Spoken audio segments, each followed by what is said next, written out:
Resume recording. So yeah, welcome again to our webinar, Getting into Psychology PhD Programs from Non-Weird Countries. And weird stands for Western, educated, industrialized, rich, and democratic countries. You will see in the presentation why we care about this so much, because it's really difficult to get into PhD from the US, but it's even more difficult to get here from different countries, especially countries from the global south and ex-Soviet countries like Russia, Belarus, and Ukraine, and even those European countries in the European Union that used to be in the Soviet Union, because we have less research opportunities in our countries, unfortunately. So with that, we will start. And first, we will introduce ourselves. So we have 4 amazing speakers here.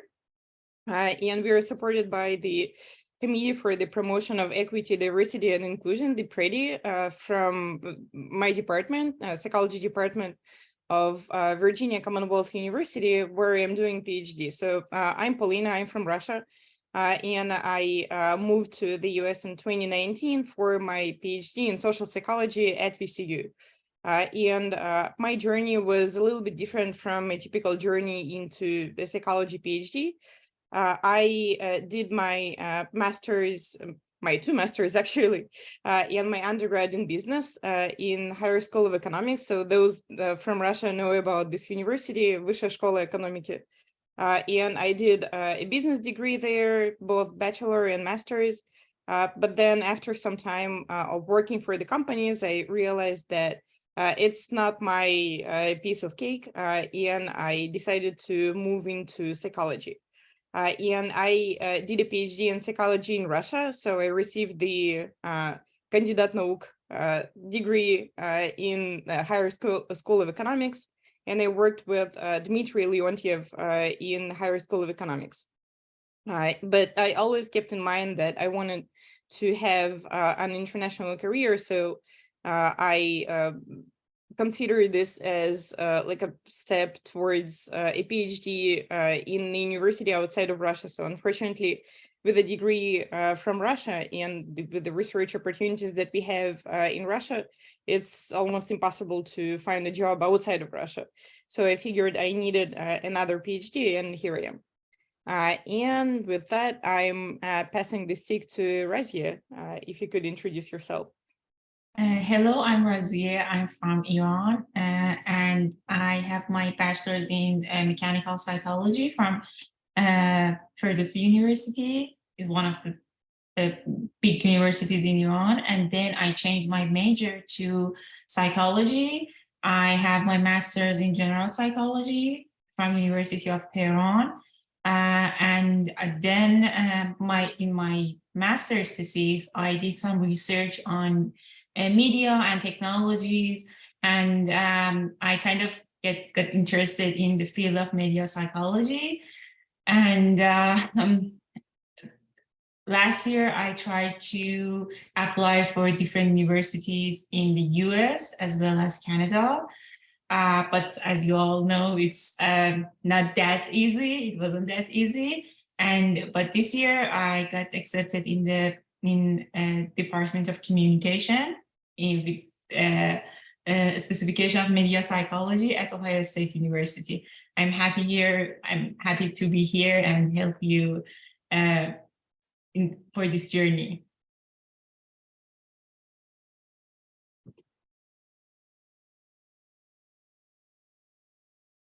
Yeah, thank you. Now, Nikita, if you could introduce yourself.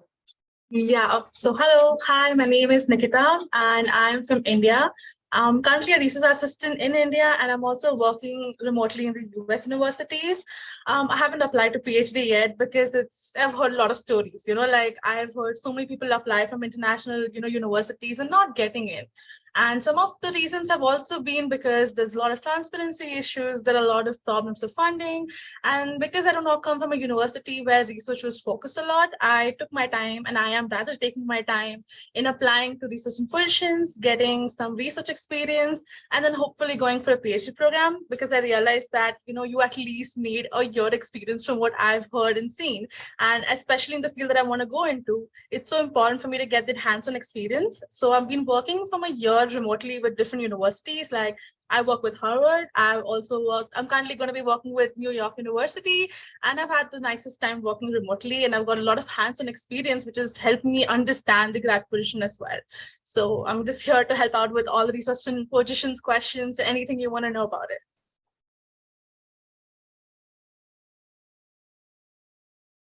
Thank you. This is great. Yeah, I'm really amazed how you were able to find all those opportunities. And Nikita is going to share about all those experiences later on in the webinar. And Grace, now it's your turn. Hi, my name is Grace Lee, and I'm from South Korea. Thank you so much, Polina, for inviting me here. And I'm an incoming PhD student in clinical psychology at Virginia Commonwealth University. And I'm excited to be in the same department with Polina. And I'm happy today to answer any questions that you may have on applying to clinical psychology programs, because even for me, it's been a challenge to get into a clinical program as an international student. So I'm happy to answer any questions today. Thank you. Thank you. Yeah, so first we would like to tell you about the scope of our webinar, because PhD in research career or clinical career, it's such a large field, so that we wanted to focus on some specific issues related to making it into PhD.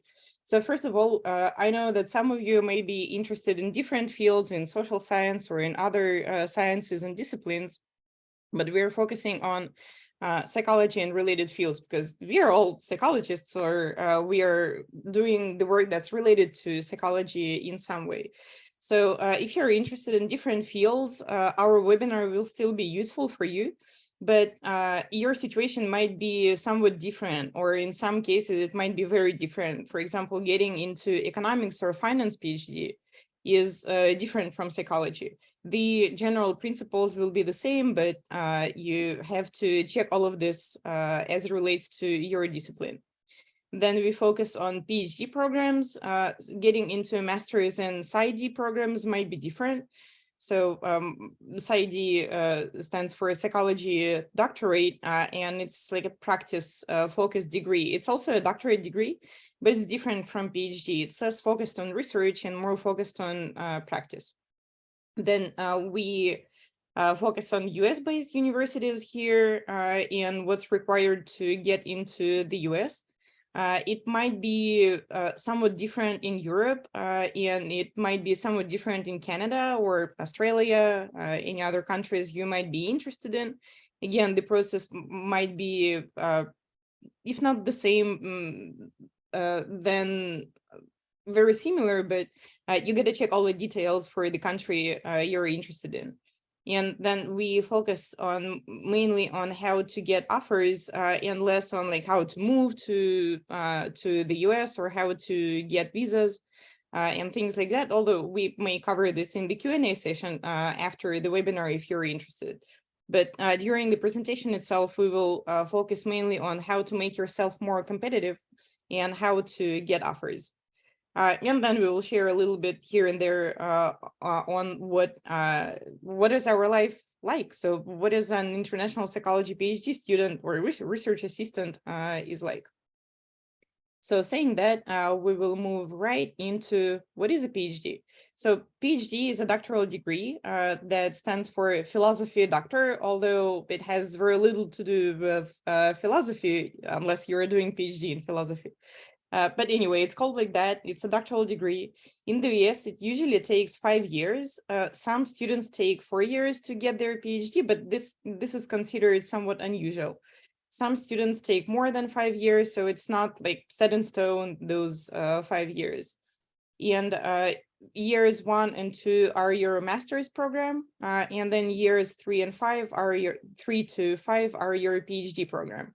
So the program is split into 2 parts. And if you don't have a master's degree in psychology, then you have to defend your master's thesis by the end of your 2nd year, or sometimes at the beginning of your 3rd year. And then once you do that and you pass your comprehensive examination, then you go into the PhD program.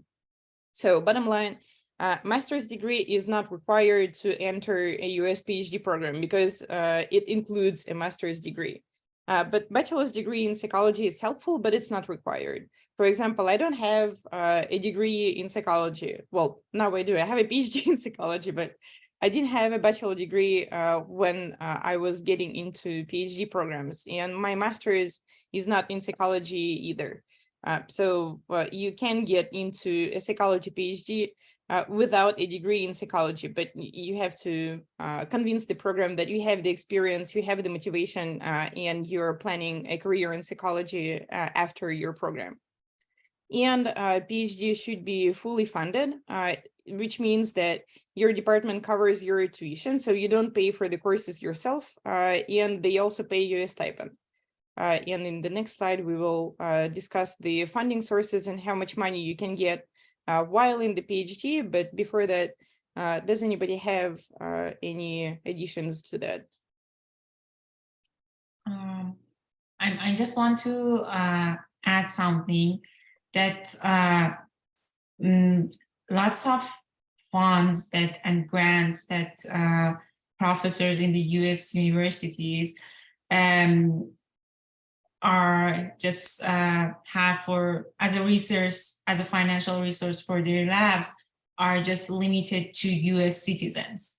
Like, for example, you go and would apply for, you know, different programs, and you see that on that professor's lab page that they are, you know, they will hire some PhD students, but be informed that where is their source of funding. For example, because, you know, I know that applying for PhD programs needs you to just pay for application fees, and for example, in the case of Iran, you know, it's very daunting for people to pay for those application fees. So please make sure that this department or this university would have some source of funding for international students like you. And don't waste your money, you know, on programs that won't actually or don't have any financial resources to support you beforehand. This is something that you should check with graduate directors of the programs, you know, beforehand. Usually they all good universities, you know, have some source of fellowship or funding for you as an international student. But you know, I'm saying this because many people from different majors like engineering, you know, they can easily get into PhD programs in the US because their source of funding, you know, come from tech companies, and those tech companies have no kind of restrictions, you know, on spending your money on international students, you know. So this was something that I learned last year, that some programs that I applied for simply respond me with just, we don't have any source of funding for you as an international student. So be aware of that. Yeah, thank you. This is an important issue to consider. I think when I was applying, there was no issue with that, but then some programs just didn't respond to my application, so probably they couldn't. Some of them are nice, you know, and honest and inform you, you know, but some actually don't inform you because they just want to want you to pay for those fees. Simply have this in mind, but being prepared for this issue, like I know how, you know, people in Iran would find it challenging to pay those $100 for every program, so for each program, so be aware of this. Yeah, thank you. This is super important. Yeah, and speaking about finance, so programs vary in funding schemes. For example, the university where Grace and I are doing our PhDs, VCU, guarantees funding for 4 years. But in the previous slide, it says that PhD is usually 5 years. So year 5 is not guaranteed. But what they say on their website and what I encountered so I will be going into my 5th year next year, and I have funding. So usually if you need funding for the 5th year, they will find it, but they do not guarantee it. So it's like 90% guarantee, but not 100%. And you also have to find your own funding for the summer, except for the first summer. So for the first summer, you're funded, they pay you your scholarship, your stipend, but then for the summer of your second year, third, fourth, and so on, you have to find your own funding. Usually it's through teaching in the summer. I work as research assistant in one of the VCU psychology labs, but yeah, you have to find your own funding. Then funding throughout the year usually comes from teaching, and teaching takes, well, officially in the contract, it takes 20 hours a week, but some students are able to spend less time on teaching, and you work as a teaching assistant. So you mainly grade undergraduate students' work, but sometimes in some courses, like in statistics, you teach labs. Then you can be funded through research assistantship, where you basically do research, or you work with the participants of someone's study, or you enter the data, or if you have the skills, then you can analyze the data. And this is how you're funded. If some professor has an opportunity to take a paid research assistant on their team, then you can be funded through research assistantship. Or sometimes a professor has a grant, but those grants, some of them allow taking international students, but some of them don't. So if your professor plans to fund you through the grant, then they might have some limitations on international students for that. But yeah, usually they are covered, but there is some chance that they won't cover an international student. Then how much you can get during the year varies. And there are some hidden expenses that you don't know from the beginning, such as student fees, insurance, and taxes. So for example, at VCU, including the summer funding, last year I got about $23,000. But then VCU doesn't cover student fees, which amount to about $4,000 a year. VCU has a very high student fees. Then insurance takes about 1,000, so 500 per semester, and we have 2 semesters, so it's 1,000. And then you pay about 3,000 in taxes. Taxes depend on how much you make, but this is the amount that I paid last year. So which leaves you with only 15,000. So, and this is, I would say, a pretty standard amount of how much money you can make in a psychology PhD program. Some programs pay a little bit less, some programs pay a little bit more. If you get into an Ivy League program, you will be making more money, but in more accessible universities, this is about how much you will be getting. And of course, the cost of living differs. So I live in Richmond, Virginia. This is a pretty cheap city compared to other places in the US. But if you end up, let's say, in California, in San Francisco, then your cost of living will be sky high. Then richer universities have more internal funding. So in addition to your stipend, you can apply for scholarships, fellowships, and awards.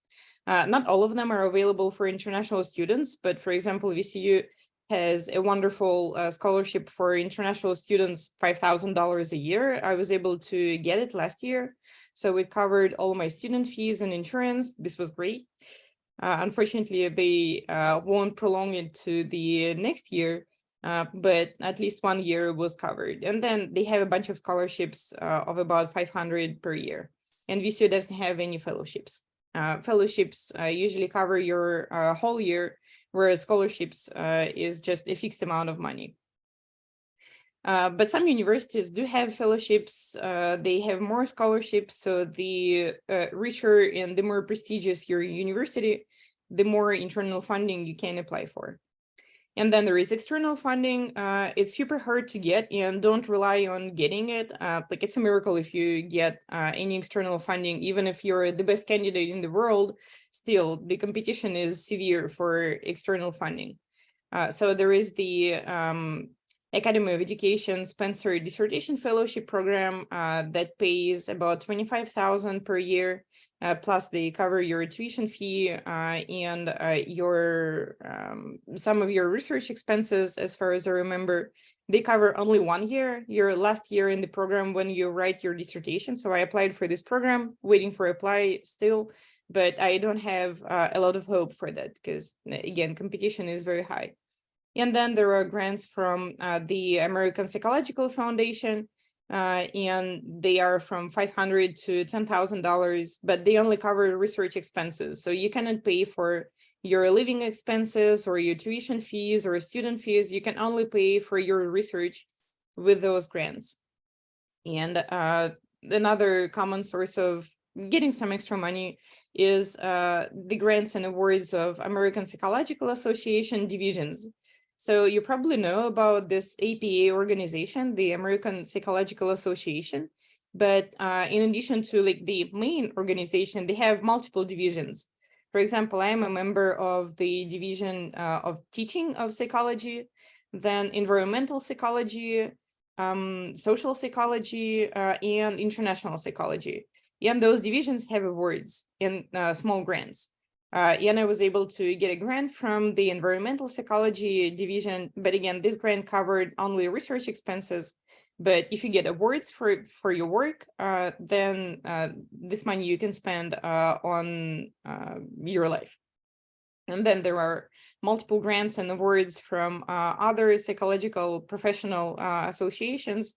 There are lots of them. It's not easy to find them sometimes, but yeah, you can talk to the students in your program and ask them which grants and awards they applied for.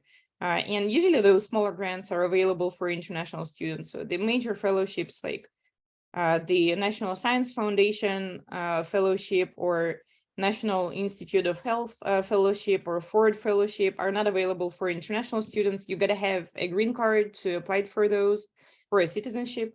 But there are smaller fellowships, scholarships, grants, and awards are available for international students. So this is our way to fund our research and to get some extra money in addition to the scholarship. So other speakers, if you could add to this.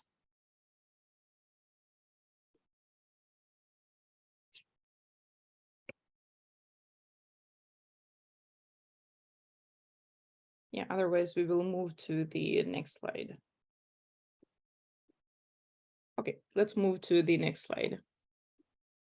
So what programs are there in psychology? So there are programs that are focused more on research and programs that are focused more on practice and client work. So those focused on research are social psychology, like my program, cognitive psychology, developmental, experimental, industrial, organizational, quantitative, and neuroscience.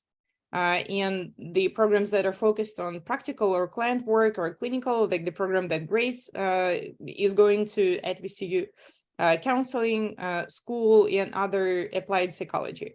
So when you're considering which psychology you should choose, keep in mind that the programs that are focused on research, except for the IO psychology, the industrial organizational, so those are eligible for the so-called optional practical training extension for up to 3 years. What does it mean? It means that when you finish your PhD program, you can stay for 3 more years in the US and work while still being on your student visa. So you don't have to go back into your country or some other country and get a different work visa, but you can stay on your student visa, on your student documents. No need to leave the US to get additional documents, and you can stay in the US and work for up to 3 years after your program. This only applies to the programs focused on research, the ones that are highlighted with blue on the screen. And for programs that are focused on practice and client work, this extension can be for only 1 year. So what, if you would like to stay in the US after the program and continue doing research or teaching, then this is a great way to get more experience and let's say to do postdoc on while you're on this optional practical training. And postdoc usually takes 2 years or even 3 years. So if you can get this extension for only 1 year, then your options for a postdoc might be somewhat limited. Although some universities will get you a work visa to go on postdoc. But having this opportunity for this optional practical training extension is useful for your future career in the US, if you're planning to stay in the US after a PhD. So anything else to add here?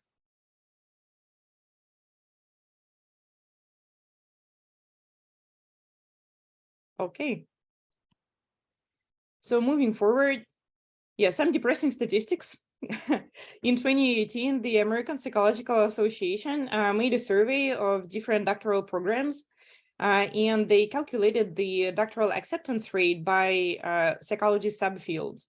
So you can see, so those bars show the percentage of candidates that the programs admitted on average, and the pink bars show the interval, so the range of the programs.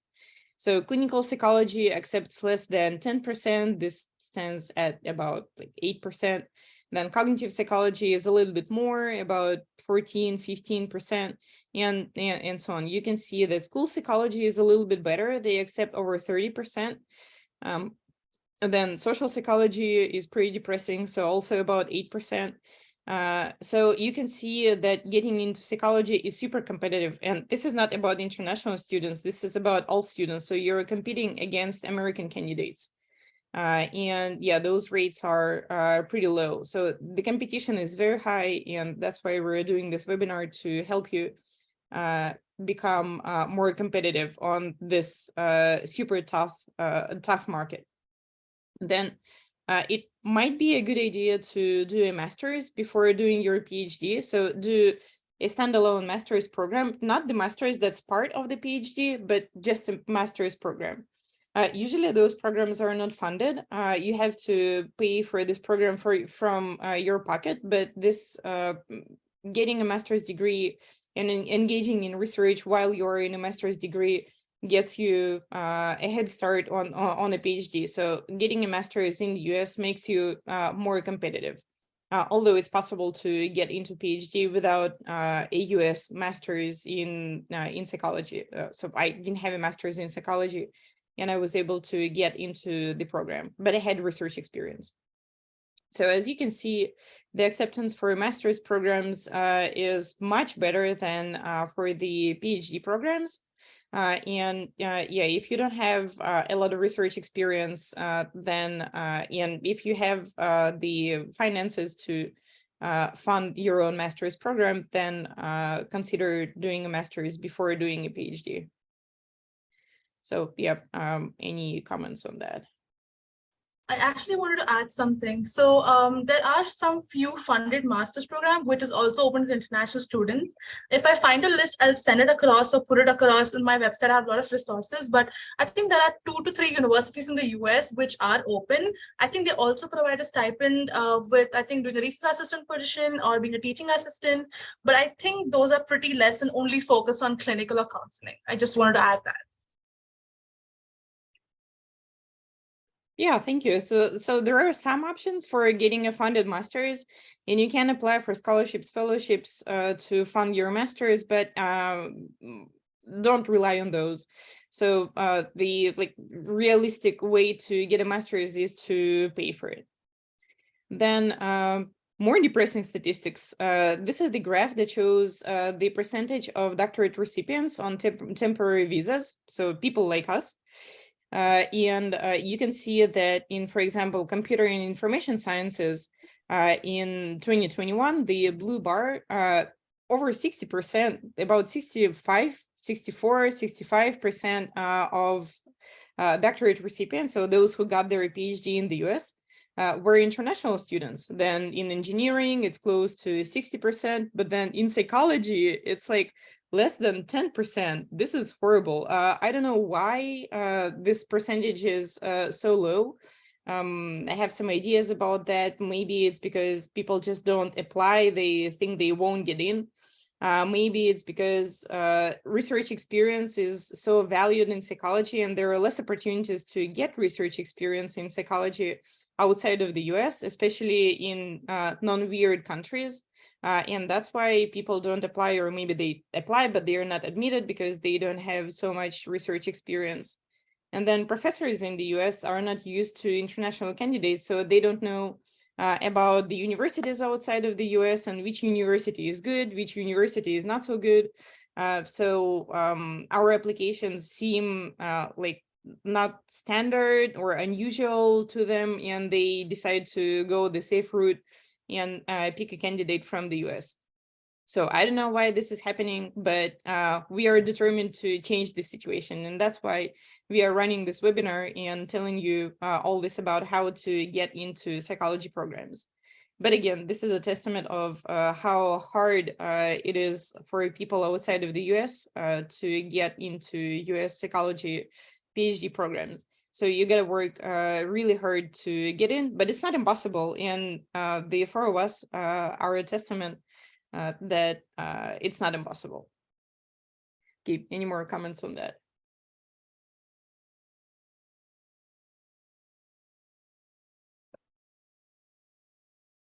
All right. So what materials do you need to submit to apply for a PhD program? So the standard package is your CV or resume, the curriculum vitae, then your personal statement. Sometimes it's called statement of intent. Sometimes universities require a research statement separately from your personal statement. So you keep your personal stuff, like your story, separately from what you want to study once you're in the program. And some programs require a separate diversity statement, and we will go over all those statements in a moment. Then they require transcripts, and some programs require hard copies of transcripts. So when you're planning your admission into a PhD, you will have to plan some time to send them those transcripts. And it's difficult to send anything to the US from some countries. So you get to plan well in advance to make sure that your documents get into their offices on time. And then you have to call the offices in case they lose your documents. This happened to me, and they had to call one of the universities where I applied to make sure that they got my documents. Then some universities only require transcripts, but some of them require diploma copies. And some of them require evaluations. What does it mean? It means that you send your diplomas, the hard copies, the paper copies of your diplomas, to an external agency. So from my experience, this one is the best one, the ECE agency. And they look at your diplomas, they look at the courses you took, and they provide an evaluation that says this degree in this country corresponds to this degree in the US, and this amount of, for example, in Russia, we call them hours, and this amount of hours per course corresponds to this amount of US credits. And this grade in this country corresponds to this US grade. So they evaluate your diplomas, and they provide what it means in the US. So for example, my university, VCU, Virginia Commonwealth University, required those evaluations. So I had to send my Russian diplomas to this external agency. And then they sent their evaluation to VCU, and they sent a copy to me as well. Then all programs require recommendations, and it's a minimum of 3 recommendations, and some programs allow you to submit more, some allow you to submit only 3. Then they all require TOEFL scores, because this is usually the policy of the university and not the specific program, that for all international students, unless you studied in an English-speaking country for over 2 years, if I'm not mistaken. So they require your TOEFL scores or some evidence that like a diploma or a transcript that you studied in a country where English is the primary language. Then programs require the GRE scores, but some of them don't require it anymore. For example, VCU doesn't require submitting GRE scores anymore. But I know that universities in California still require the GRE scores. So it's better to do the GRE and submit it. And then some of the programs allow you to submit a writing sample. So a piece of text that you wrote. It can be a paper that you published, or a paper that you want to publish, or a paper that you wrote while you were in your undergrad or master's, to show them that you know how to write in science. So how to describe the research that you or someone else did. And we will go over those documents in more detail, but before that, does anybody have any additions to that? What was your experience? Were those the documents that you had to submit, or some of this wasn't required? Did they require something extra in addition to that? I didn't have TOEFL scores, but I have very good score in IELTS. So I negotiate with departments about, for example, some departments strictly just, mentioned TOEFL as the test of English proficiency. But I would, again, negotiate with the director. I would, for example, some programs wouldn't, accept anything other than TOEFL at all, like Stanford, for example, just, or some other universities wouldn't, change their criteria for this test. But for example, if you, take IELTS, because I know that IELTS, for example, is more common in Iran. And so if you have IELTS and just negotiate, like I have this, I've taken this test, I've got this score, it's pretty good. For example, can you just accept this from me, don't just abandon a program because you don't have these documents. And even about transcripts or diploma copies, now we are facing some issues, in Iran to get one of those, like the official ones. Again, be transparent and just, submit some translation, not official translation of your transcripts. That would suffice, again, when you explain yourself, your situation, and that transcript was just kind of, standard, they can read it, and after you get admitted into programs, then when you want to register for the university, you have to actually, you have to provide those hard copies, those official transcripts, but don't just, stress yourself about these transcripts, for the applying, when you are applying for these programs.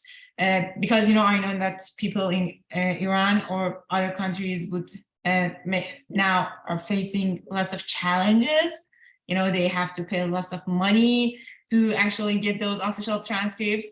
Just don't worry about it. And these people, if they are understanding, which I think they should be, if you want to pursue your degree in the departments, they should kind of understand what is your situation, and just have some English, standard English translation of your transcripts. There are some institutions in, for example, different countries that might, evaluate them for you, even if they are unofficial, and just provide them with those kind of unofficial transcripts. Yeah, thank you for adding this comment. This is all very important for those of us who are in countries that don't have don't have opportunities to get the TOEFL scores or the GRE and so on. So it's difficult to get those from some countries. Yeah. So yeah, you can negotiate with the programs. Then doesn't mean that they will make an exception for you, but Yeah, it's good to ask. yeah. So it's always good. And you have something, you know, you should have something like IELTS or TOEFL or I don't know, Duolingo or Yeah. anything. Just you know, take your shot. Don't get hopeless about a program when you don't, for example, have TOEFL. They just can ask and respond you with no. Yep. So when in doubt, negotiate. Yeah. Yeah. Anybody else? Any comments on this? I have one comment to add about the GRE scores. Many of my friends recommended that I take the GRE and submit the scores, but I ended up feeling that the scores don't really matter anymore these days because most of the programs don't require it. They say do not submit your scores, and some programs are optional, but I don't think there is any benefits of submitting a GRE score or not submitting a GRE score. So I would say just list up the programs that are a great fit to your research interest and then kind of find out if the programs require the GRE scores or not, and then decide on to take the exam or not, rather than just, trying to get the scores beforehand. So yeah, I just wanted to add that before. I agree. It's not that, crucial like the English exam. Mm-hmm. Okay, thank you. Yeah, let's move on. So we came up with a recommended application timeline. So when you're planning when to start, when are those materials due? So the majority of the deadlines for the psychology PhD programs is December 1. Sometimes it's a little bit later, like December 15, but almost all my programs were due December 1. And I know that recently some clinical programs started to use the November 1 deadline for applications. So if you're interested in clinical, keep this in mind that in many programs, it won't be December 1 like it used to be, but in many programs, it's November 1. So you gotta get all your materials ready earlier. So application takes a long time. If you start now and you don't have research experience, then I think you still can make it, but it would be pretty difficult. So we suggest you start well in advance. So you should start getting research experience as early as you can. So we suggest that at a minimum, you should be getting research experience from January to October of the year when you're applying. Then if you decide to take the GRE, and you have to take TOEFL or IELTS or whatever English exam, and you have to prepare it. So if you feel like your English is not great, then we suggest that you prepare for those exams from January to June. So it took me, I think I started preparing for the GRE in December, and well, my situation was a little bit special because I applied for PhD programs when I was 30, and those math problems that are on the GRE. So I solved those in high school, I think, which was like 15 years before my application. Of course, I forgot all of it, and I took a long time to prepare for the GRE. And in the upcoming slides, we will share some resources that will be useful for you while you're preparing for the GRE. But then my English was pretty good, and I didn't prepare for the TOEFL almost at all. I think I just practiced the audio part, the listening part for like one evening before the exam, and that was it. So I didn't prepare for TOEFL, but I know that for many people, preparation for TOEFL is important. So we suggest that you start preparing in advance. Then from June to July, we suggest that you reach out to potential advisors. Again, this is specific to psychology. For example, in economics and finance, you don't reach out to potential advisors, but in psychology, you should. And it's better to do it in June and July when the spring semester is already over. They submitted all the final grades and they're heading out to vacation, and they have time to reply to emails. So this is the period where you should reach out to potential advisors.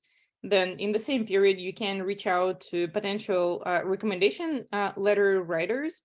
And we will give more details on that later. Then in July, you can submit your diplomas for evaluation if you find out that one of the programs where you're applying requires those evaluations. So my evaluations took, I think, a couple of weeks, but this was still when DHL was working in Russia, and now it will take more time to get your diplomas to the evaluation company office. So we suggest that you take care of this in advance. So in July, submit your diplomas for evaluation if you need to. If it's not required, then great, you don't have to do it. Then from July to August, you can take the GRE and TOEFL and make sure that you have time for at least 2 attempts on those exams. I don't know about TOEFL, but on the GRE, they don't allow you to take it like with less than 2 weeks in between your attempts. So you have to budget your time for that. And the reason why you should set aside time for at least 2 attempts is that it's an unfamiliar situation and you're really stressed while you're taking the GRE and TOEFL. Like, you're sitting in this room with nothing on your table allowed, not even a bottle of water or a piece of chocolate. And it's just really stressful. And usually people don't do their best on their first attempt just because it's so stressful. And on your second attempt, you already know what to expect. And on your second attempt, you get better scores. So I took the GRE twice and my scores on my second attempt, which was like a month after my first attempt, were better than on my first attempt.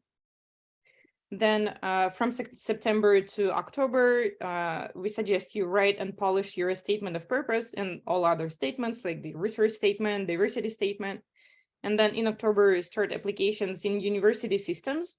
In some systems, you will find out that there is so much that you need to submit there. Like, I think the worst application system I encountered was the University of Michigan. Yeah, it's the worst. Yeah, it's the worst. Their system, their survey, not survey, but their form was so long, and I had to submit like all my work experiences, like all my education, like and you couldn't save, so you couldn't save and draft it. Yeah, you should go to the end. Yeah. So yeah, some systems are pretty horrible. VCU is not the worst one, although like they're all very annoying. So yeah, you should start applications in those university systems in advance. And you should request recommendations from those systems right when you start applying, not at the end of your application, but at the beginning, so that the professors who will write your recommendations have enough time to do that. All right, any questions? Not questions, but any comments and additions to that?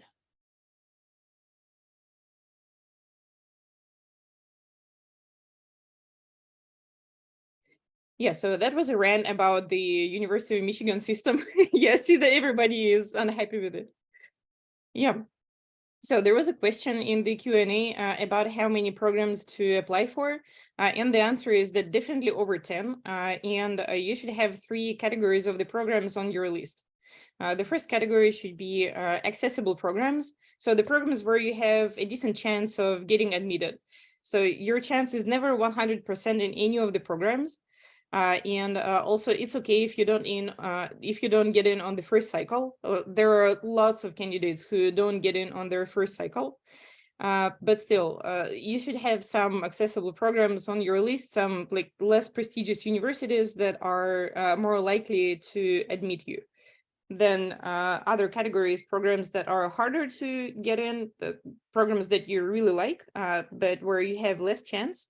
And then the dream programs that are super hard to get in. So for example, on my list, Well, when I was applying, I didn't consider any of the programs or any of the programs in the world to be accessible. But VCU turned out to be accessible. The program where I ended up getting an offer, then the rest of the programs I would say were in the second category for me. And my dream programs were UPenn and Columbia, like those super prestigious universities where I was rejected. And my results are that I got rejections in all those universities. So I applied to 14 programs and I was rejected by 12 of them. Then I had an interview at Rutgers University, Rutgers Newark, and I had an interview at VCU. And Rutgers didn't give an offer to me, but VCU did. So here I am. And I'm super happy with this program. And also I got an offer from the Claremont Graduate University, but it was a weird experience because I didn't have an interview there. They just reviewed my application materials and they admitted me. But then I found out that they don't provide funding. They have some scholarships, but those scholarships don't even cover tuition fees and they don't cover a lot of the life expenses. So I would have to pay for a lot of the program from my own pocket. So it was out of question for me. I wouldn't be able to get in. And also then the advisor whom I applied for died at the Claremont Graduate University. So this would have been a bummer and a very sad situation that I applied there. And then a couple of years later, he died. So I'm very happy at the place where I ended up, but you can see that I applied a lot. Yeah, any more comments on that? Yeah, here again, I just want to address the financial, challenges that people might face in non-weird countries. You see, all these programs need you to pay for application fees. First of all, again, it's my always strategy: negotiate. Tell them about your financial situation, and ask them if they have any waivers for you, so they can, waive the application for you. The other way that you can optimize, the programs that you are gonna apply for is just talking and connecting with different advisors in different universities beforehand, as you talked, in the previous slide, just starting to just reaching out to professors from summer, and then you get some feeling that if you have, any chance to get into some programs or not. Like, for example, in engineering, lots of people, apply for programs without contacting to advisors or anything. They say blind applying, like they just only submit their applications and they are good to go, again, in engineering on those kind of rich programs. But because I know how people might find it hard to pay for these fees, the best strategy is to start soon, so you have some, chances, you're sure that there is a 50% of chance to get into this program. And even if you just, don't have these kinds of things, just think about the stipend that you may earn if you just, get into one program. This was my justification for paying for application fees. Like for example, it was really hard for me to pay for 10 programs. I just only applied for 5 programs, and it was a lot for me. But I just kept telling myself that, okay, it's just $500, and then you will earn at least $2,000 stipend per month. So, talk and be just empathic with yourself and your situation, and be realistic, not you may see some advice on Twitter to just apply for 30 programs and things like that. preparing your materials are time consuming and everything. And about these financial issues, be realistic, be just, kind with yourself and your situation, and just head a start from summer. Just, talk with advisors so you feel good, about paying that application fee. And of course, for all, I would, email every program for app fee waivers, because it was a lot in our currency. So just, it seems a lot of work, but it pays off, hopefully. And just don't get frustrated or hopeless, if you see yourself just not having that much money to apply for even 2 or 3 programs. Yeah, always there's a way. Yeah, thanks a lot for giving this comment. Yeah, I agree. When I was applying, I didn't even know that there were those waivers. So I ended up spending a lot of money on applications. So you can see that, yeah, I applied a lot, and the majority of those universities had application fees. And we will go over an approximate budget for application at the end of the presentation. But yeah, so the way to distinguish between category 1 accessible programs and category 2 programs that are harder to get in, while you are outside of the US, it's difficult to figure out which ones are more accessible, which ones are less accessible. So I think the way to find this out is to email potential advisors, and we will go over those emails and how you should write those later in the presentation. So those who reply to you and who write a nice long email are more accessible. So for me, my advisor at VCU replied to my email with an email that showed that he actually read the email that I wrote him, and that he was interested in my application. And the same was in Rutgers. So in Rutgers, the advisor also wrote me a pretty long email telling me about her lab and how we can collaborate. But the advisors in the rest of the universities, some of them didn't reply at all, but I still decided to apply anyway. And some of them replied with like a very short email, something like, yeah, I'm taking a student this year, feel free to apply. So they didn't read my email properly. And they turned out that they were not interested. So those programs where you get like good replies from your potential advisors are the ones that are more accessible for you, and are the ones where you should definitely apply. So if you get like a meaningful reply from the potential advisor, apply, even if you're not able to waive the application fees, because those programs are the one where you have the highest chance.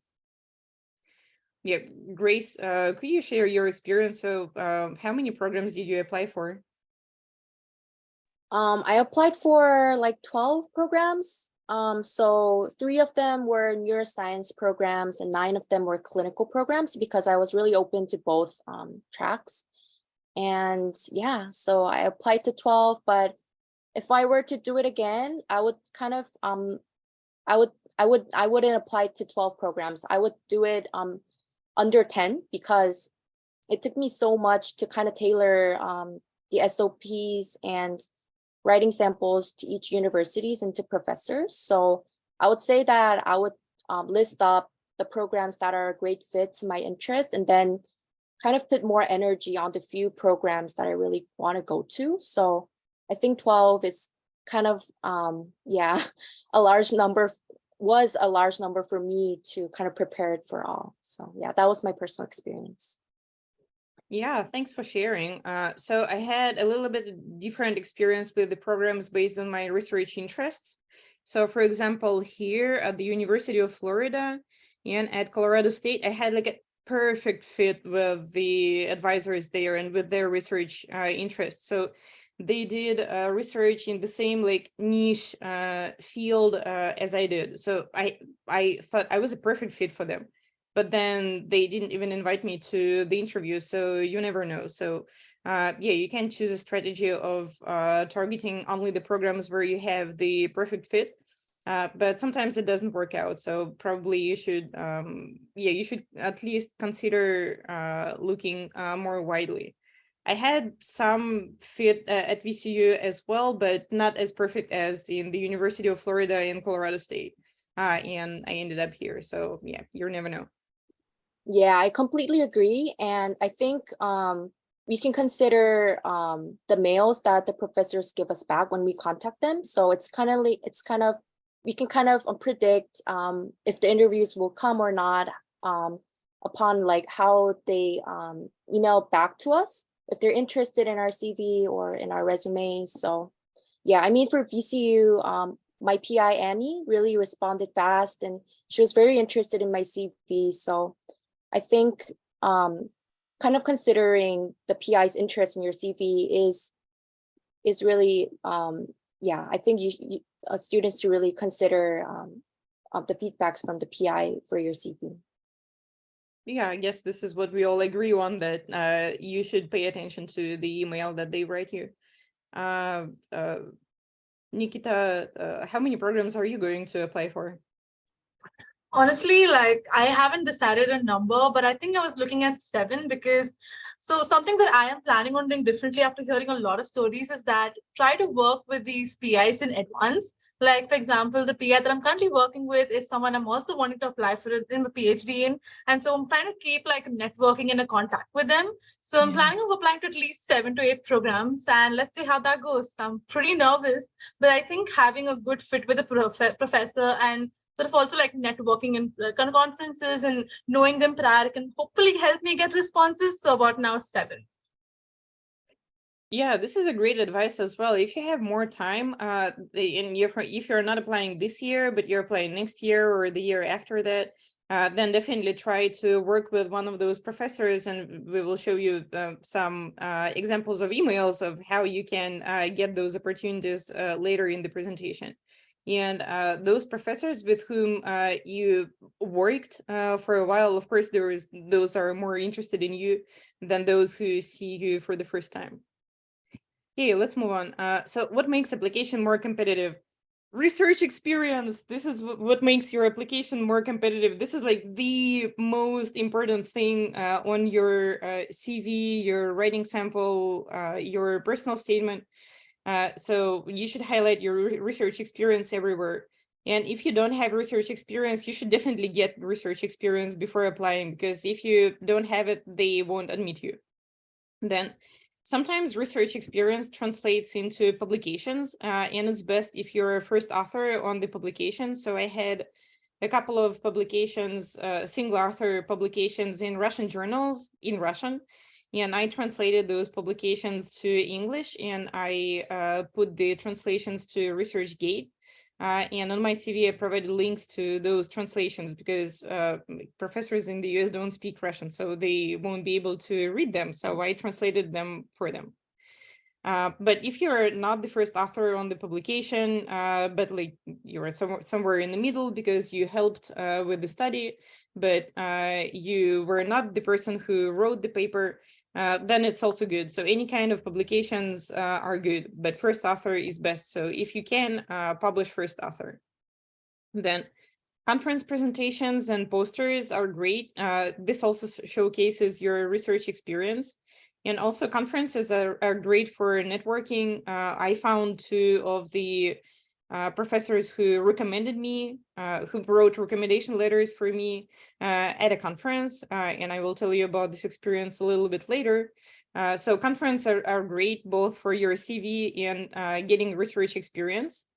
Then strong recommendations are helpful to make application more competitive. Then if you do some diversity service, and we will comment on that later, this also helps. Then the well-written statement of purpose with clear goals and motivation and good English are also helpful. And the last one is high GPA. So the average grades on your transcripts and high GRE scores are also helpful, but they are less important than the rest of it. So as you can see, research experience is the most important, and your GPA, so you can get into PhD even if you have a low GPA. So my GPA in undergrad was pretty high, but then in my master's, I was working full time at the same time with studying. So my GPA was pretty low. Yeah, my GPA in my master's program was abysmal. But then I had research experience. I had decent GRE scores. And I think mainly with research experience, I was able to compensate for my low GPA in my master's. So yeah, GPA, they look at it, but if you have research experience, they won't care about it that much. Yep. Any more comments on this slide? Yeah, about the strong recommendations. I think here we should take a little bit about the cultural psychology. Here in the US, students who apply for PhD programs actually have recommendations from US professors. And the narrative of recommendation letters in the US is about, she's the best student I've ever had in my life. She's the best candidate I've ever met in my life. You know, this kind of language. But I know that I come from a country that people just would say, this is a good student, please admit her. Or just very sad fact that many of our advisors wouldn't have time or even care enough to take time to write us a recommendation letter.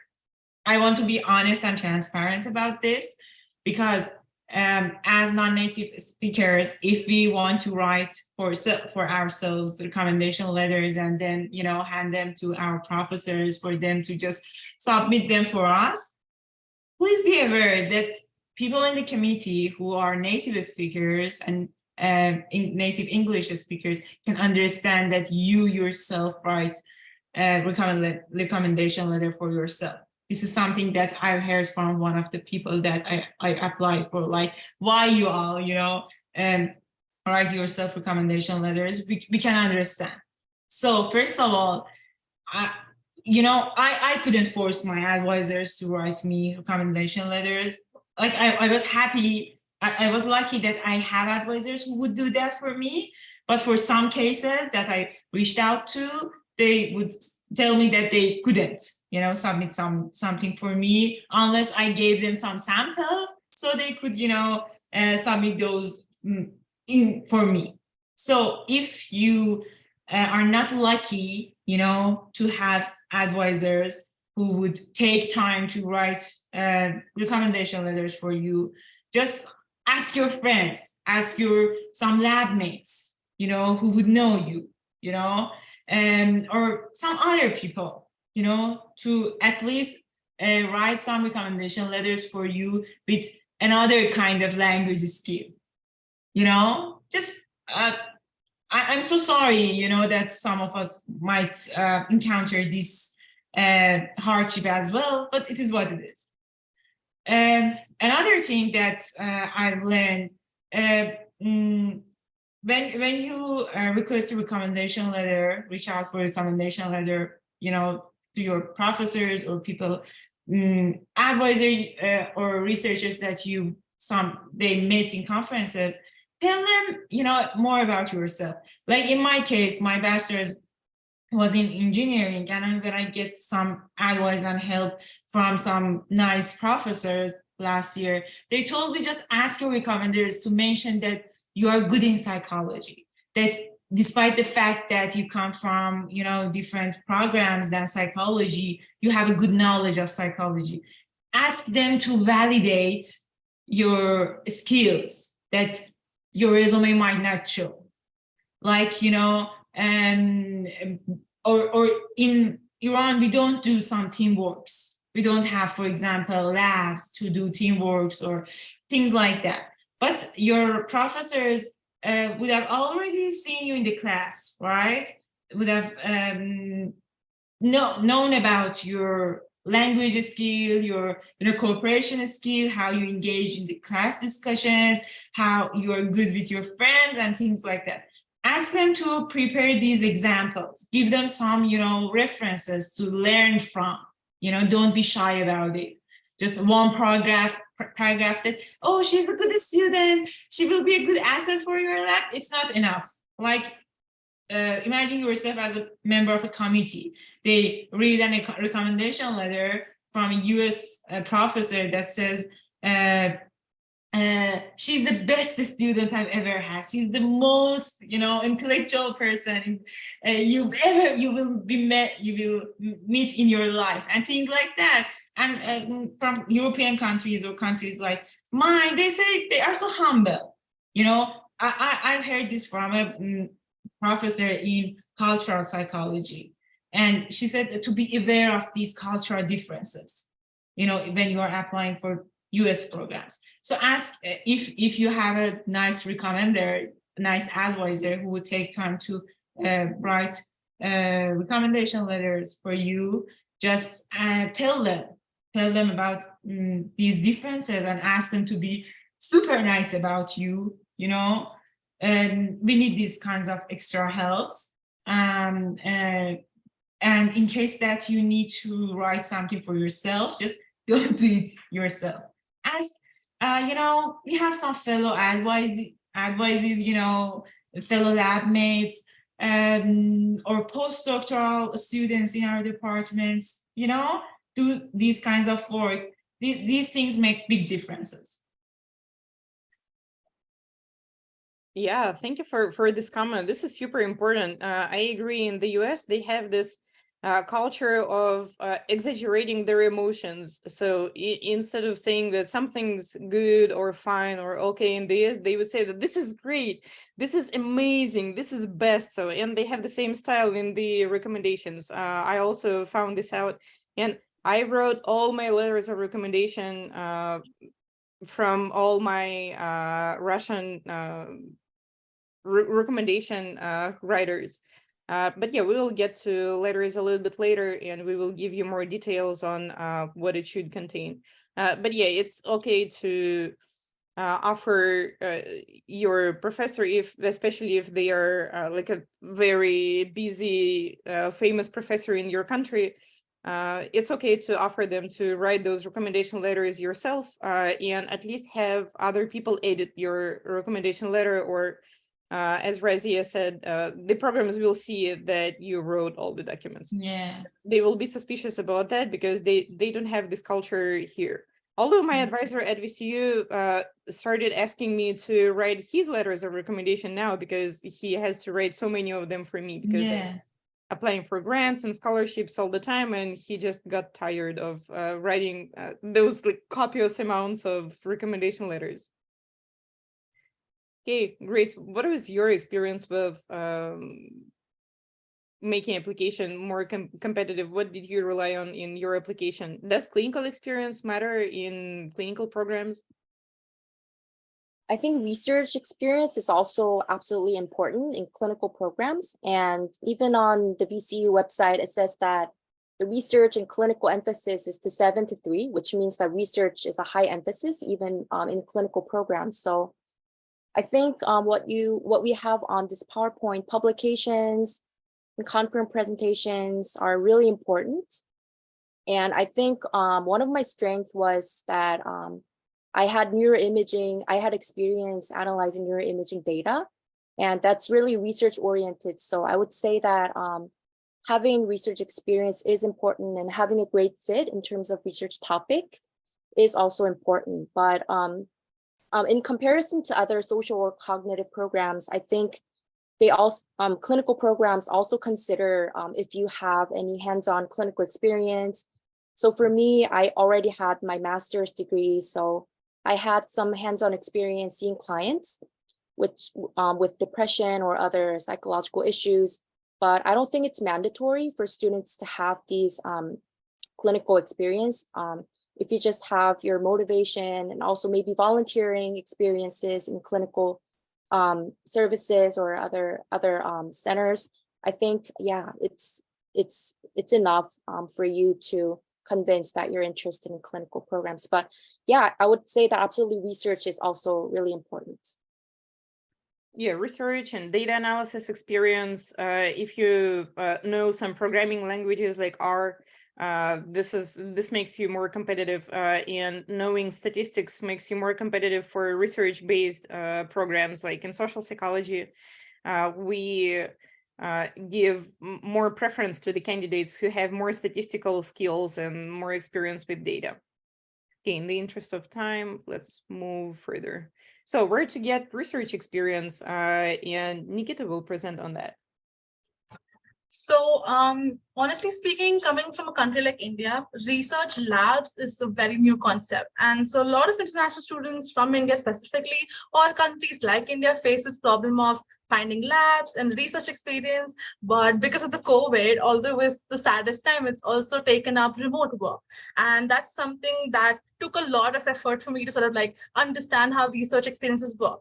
And so I think I started my whole process of finding research from the pandemic, wasn't able to get through because cold emailing and stuff, but I finally got through a pattern and a template, but I'll talk about it more.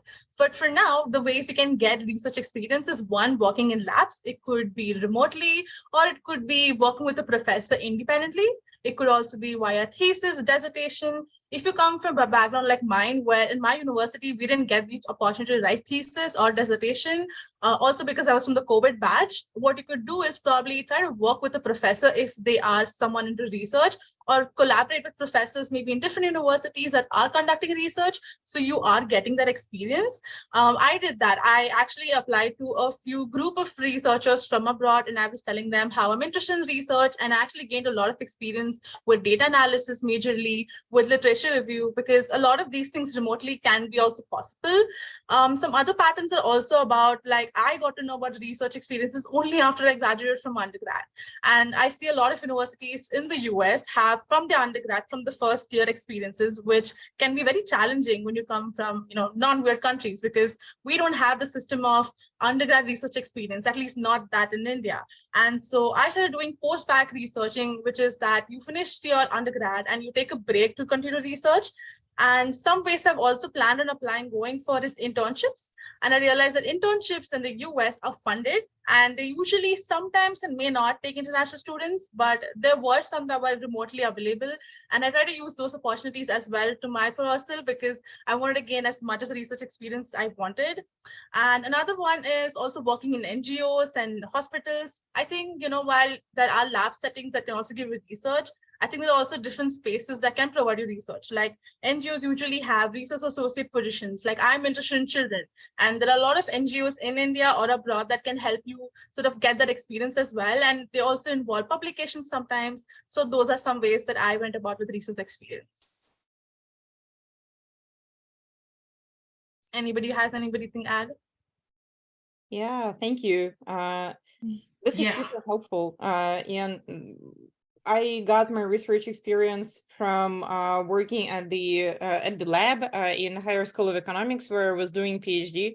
And I just reached out to this lab and asked if I could go to their meetings. So they have weekly meetings. And I went there and I realized that this is my dream lab, and this is my dream research, and I want to do it. And then I entered PhD there, but this is pretty specific. So yeah, I would love it if others could comment on how to get research experience without getting a PhD in your country in the first place. Yeah, there is this association, Psychological Science Accelerator, that I've worked with. This Psychological Science Accelerator is a kind of big team science. I will share it, with you through emails or just in the chat box. They do kind of big team science research that are replicable in all countries around the world. Like we have some papers published in Nature, because we kind of translated different surveys in different languages, and just you always can find these big team sciences that would care about you coming from non-weird countries and cherish your contribution in any ways. Like in those studies, I translated the materials, you know, I talked about our culture of answering those questionnaires, those surveys. They cared about my insight coming from a non-white country, you know, because as we all know, the psychological science, lots of humanities science come from just America itself or Europe, you know. So respect your insight and your experience, and just reach out to those kinds of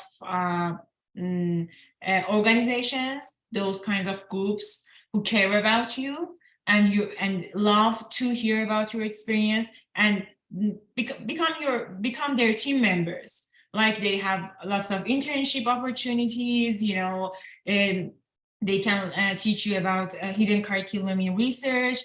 You know, they know that you are already have a lot on your plate, or, you know, as you said, Nikita, in Iran, we also don't have this lab culture, you know, thing in our psychology department.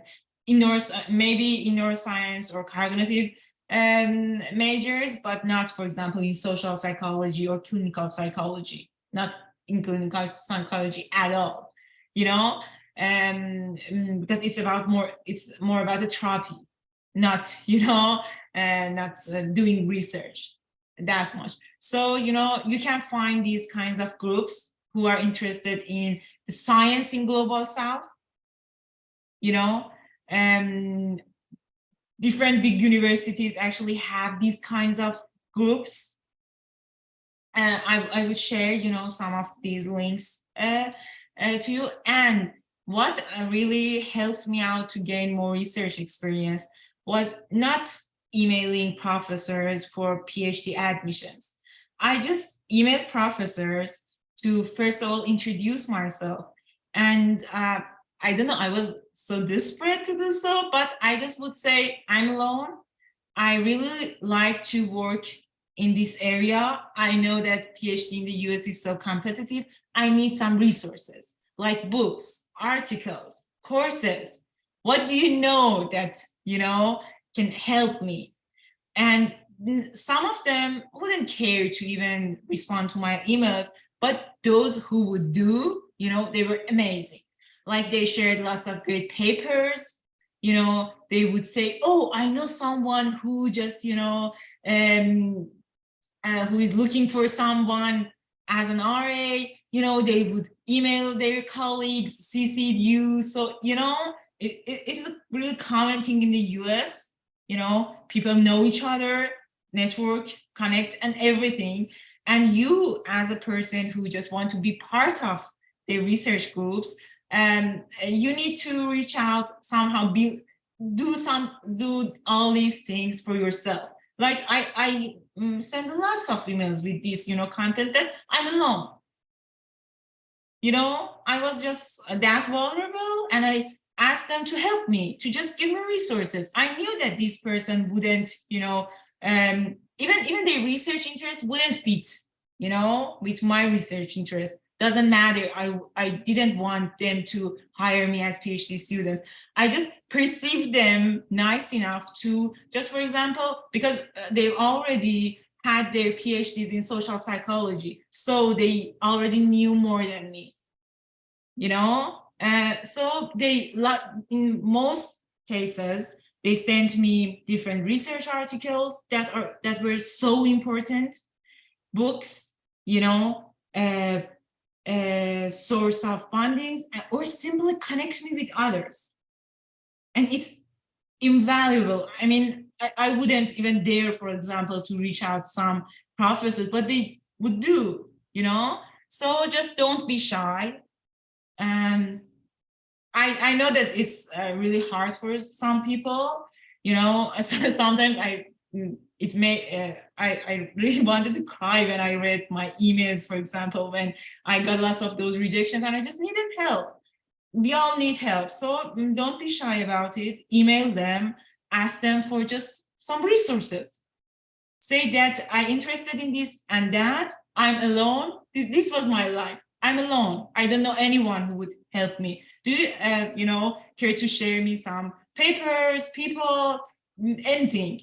And that was, the best thing that I did. So just consider this. If you see yourself not having the chance to, for example, get into that program, just email them.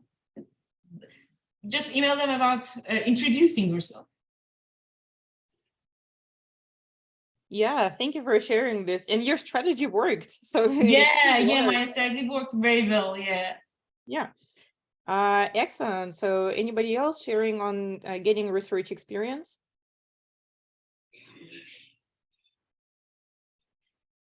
Okay, let's move on. So yeah, some more information on getting research experience. This is Nikita's slide. So cold emailing is something that really helped me. I mean, so first when I started the whole process, everybody told me, hey, fill up the form in the lab, you will get a response. And that did not work out because I waited 6 months with about 20 labs and I was really desperate back then, not knowing how do I proceed with it. And I remember just filling up all, the forms in the lab saying, we're recruiting RAs, but it never worked out. And I think some of them also gave me rejections because I didn't have enough experience or they weren't open to international students. So I went another route, cold emailing. And while cold emailing seems a little tiresome, it is, I think it worked out really, really well for me. So in 2022, I actually emailed about the first 6 labs, which were my priority. And I was like, let's see how this goes. And luckily, I actually got responses from all the labs and I was able to choose which one I wanted to remotely work in. And so the first one that I actually got a response was from Harvard. So what I did was back then when I actually filled in their form, I didn't get any response, like not a single response. And I was ghosted. I'm not sure why, but I was. But when I actually cold email using a certain structure that is like introducing my name, papers that I liked, and I directly emailed the PI about it. And she really liked what I wrote and how, our interest fit in. And so she called me for a call. And then we started getting to know each other. I told her how I needed experience before applying to grad school and my interest fit in and what I can contribute, because that's another important part. And what are the skills I can learn or I will learn is actually something that got me into remote positions. And it's been about a year since I have honestly used cold emailing, not just for RA positions, but actually even for networking, for even conferences, for a lot of things. So I think cold emailing really works, but there are a few things that you don't want a cold email to be, like it shouldn't be too lengthy.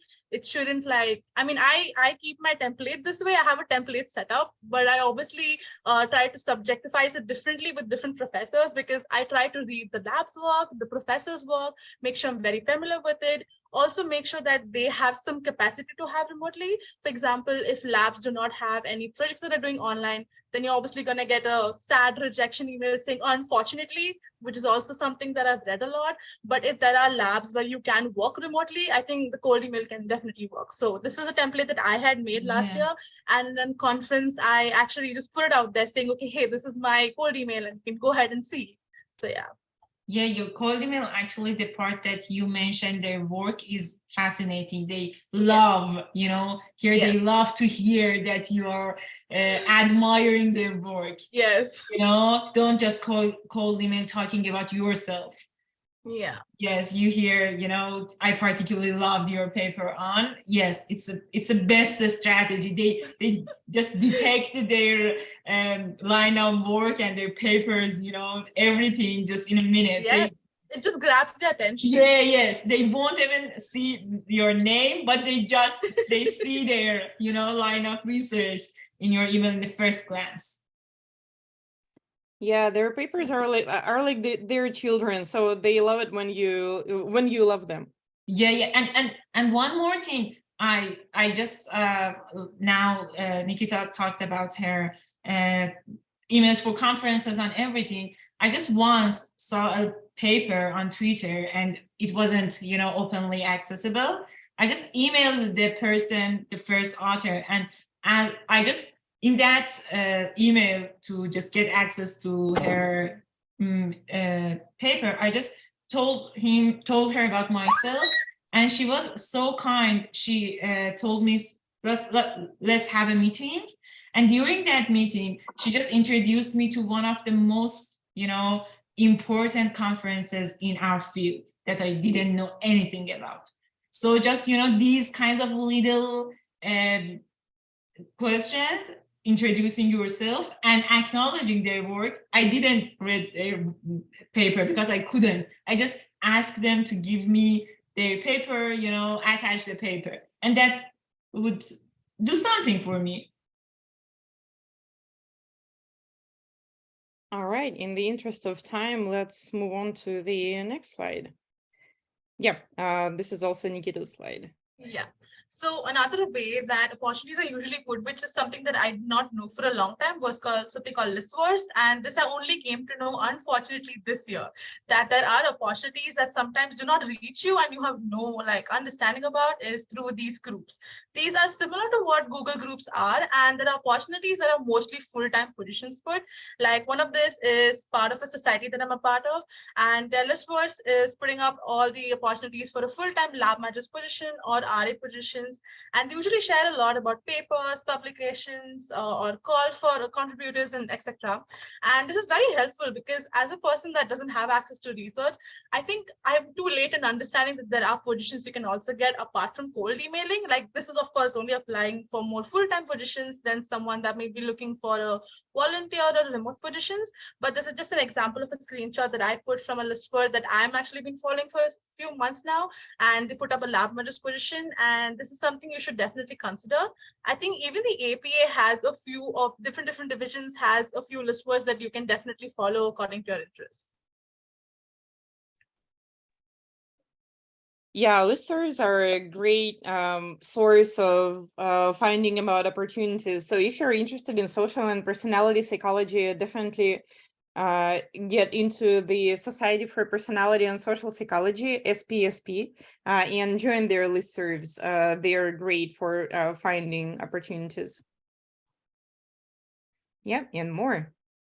Yeah, so another one is academic Twitter. I cannot emphasize on how much academic Twitter has helped me. Like I think networking wise it has helped a lot, but also in remote positions. Like I think last year there were about 2 calls for remotely researching positions that were put out. And of course, there's also use for full-time positions, but I've seen a lot of opportunities out there on Twitter. And again, I joined in Twitter about around 1.5 years or so, and it's honestly changed my life for the better because not only am I on track with the professors that I'm following and the work that they're doing, I'm also aware of conferences, I'm aware about different papers that are there, different opportunities. And I think one of the examples is this again for another lab manager's position, but there are also remotely that are put out. And I think academic Twitter, if you don't have it, you should definitely make. Academic Twitter is nothing but just a Twitter, but like you just make an academic environment by just following people that are in your interests. Yeah, I know that for a lot of people, Twitter works wonders. I'm less of a Twitter person. I never like got a hand of it and how to write engaging tweets and how to engage more in social media. I'm not very much of a social media person, but if it's your thing, then definitely engage in academic Twitter. I know that people are finding a lot of opportunities there. Yeah, even passive use of Twitter Academia is fabulous. Just yeah, you can find a lot on. Yeah. All right, moving on. But I didn't have Twitter when I was applying, and I was able to get in. So, like, if you're allergic to social media, then you can definitely find opportunities without it. Yeah, and more on it. Yeah, so this was just another like screenshot of a remote position that was put up last year, and I think that was really nice because there are some labs or other postdocs and grad students and some PIs that are trying to be inclusive and understand that, you know, countries, non-word countries do not exactly have these experiences, and they do invite researchers, you know, around. And so these are some remote opportunities that are also put on Twitter. So that was just an example of it. Yeah, then moving on to diversity service. So when I was applying, this was not required, but the further in time, the more diversity service becomes important in psychology programs applications. So first of all, what is diversity, equity, and inclusion, the DEI in US universities?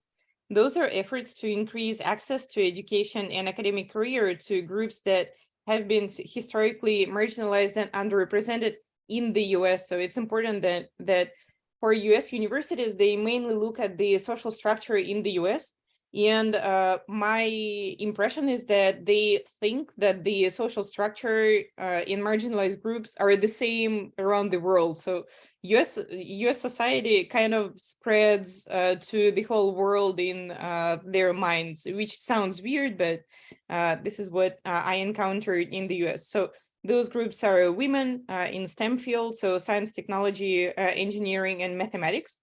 But outside of the STEM fields, like in psychology, women are not considered marginalized.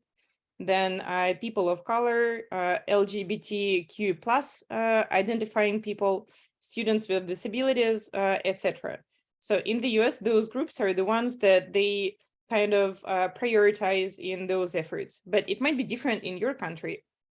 So the opportunities for diversity service where you can engage in your country can be organizations that promote women education and emancipation, university project to increase access to students with disabilities, ethnic and other minorities, and mentorship projects. And an excellent project founded by Nikita, the project USPAS for the Global South. And here is the link to this project. And Nikita, if you could tell us a little bit more about this project. Yeah, so honestly, after finding out that it's been so tough between, students in the global south, and I've been talking to a lot of students from the developing nations in the past 1 year. Since I got remotely, I've been getting a lot of DMs asking me to review stuff, and I realized that all of us are on the same boat, not understanding how to proceed further with PhDs or RAs. So I recently founded this project called Project USPA, which is underrepresented students for psychology and allied sciences, which is to aim to look into bridging the gaps between research with the global north and the south. We're looking at having mentorship programs, research groups together, like Big Team Sciences is something that has really inspired me. I'm a huge fellow of open science initiatives. I believe in transparency and resources. So that's project usually for people from the underrepresented population and by the underrepresented. Also, something that I forgot to mention probably in the start is that I'm a disabled student. And so honestly, it's been a little more tougher for me to be in academia. And so this project is aimed for students like myself as well, who do not get these opportunities easier. And so we're trying to bridge that gap and hopefully give accessibility more.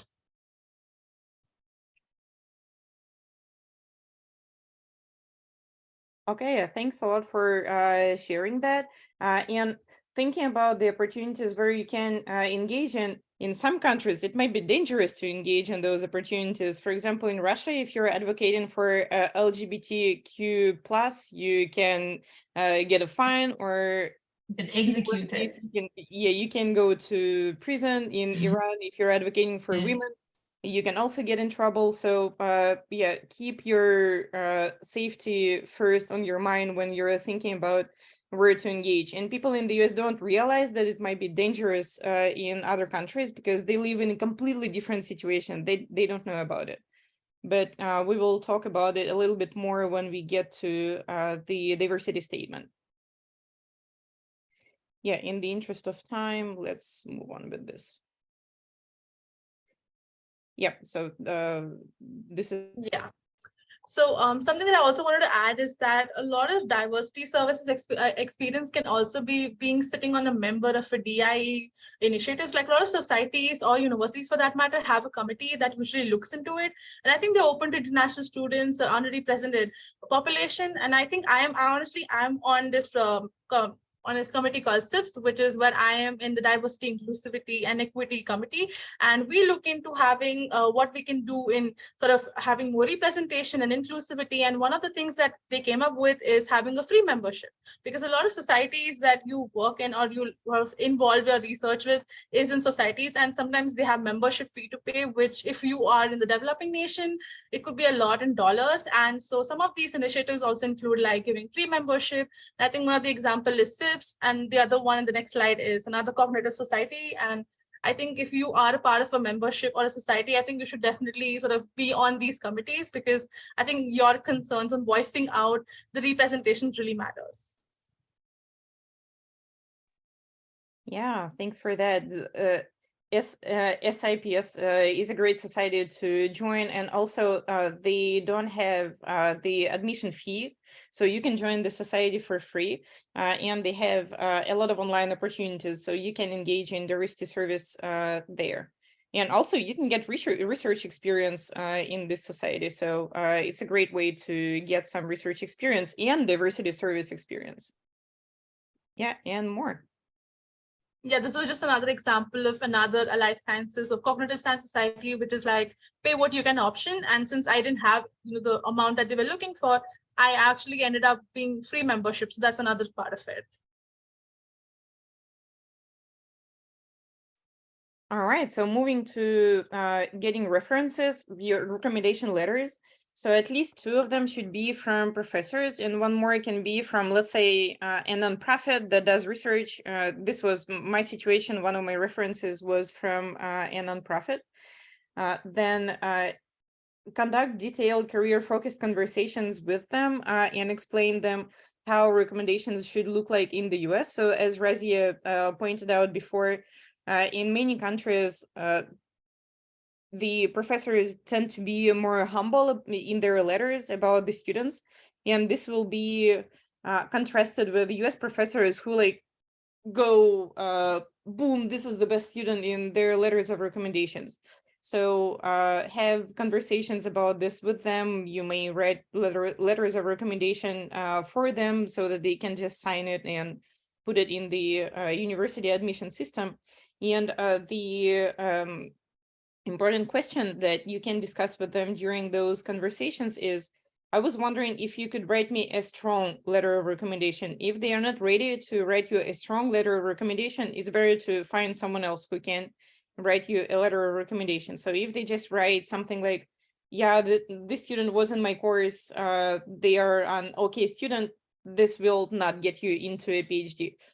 They need to write you a strong letter of recommendation with examples of how you're a strong student.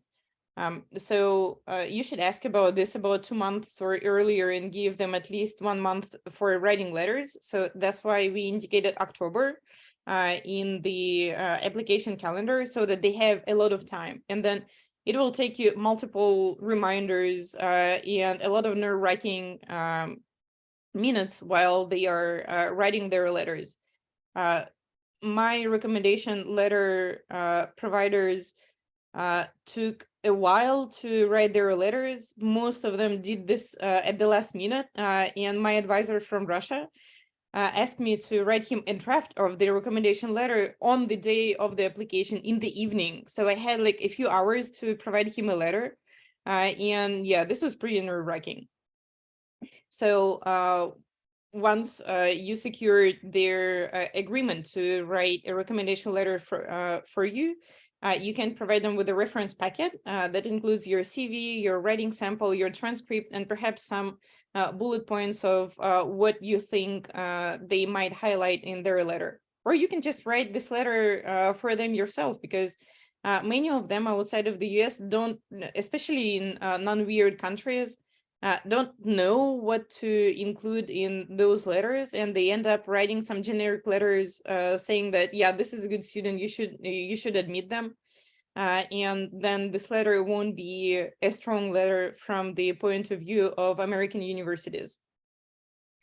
And finally, when you get all your results of your applications, send them a report where you have all the application results. So where you interviewed, where you applied, where you interviewed, where you received offers, and which one you accepted. Because it will be a joy for them to see that their contribution led to you being accepted to a PhD program. So it's very helpful to send them such a report. Okay, more comments on recommendations.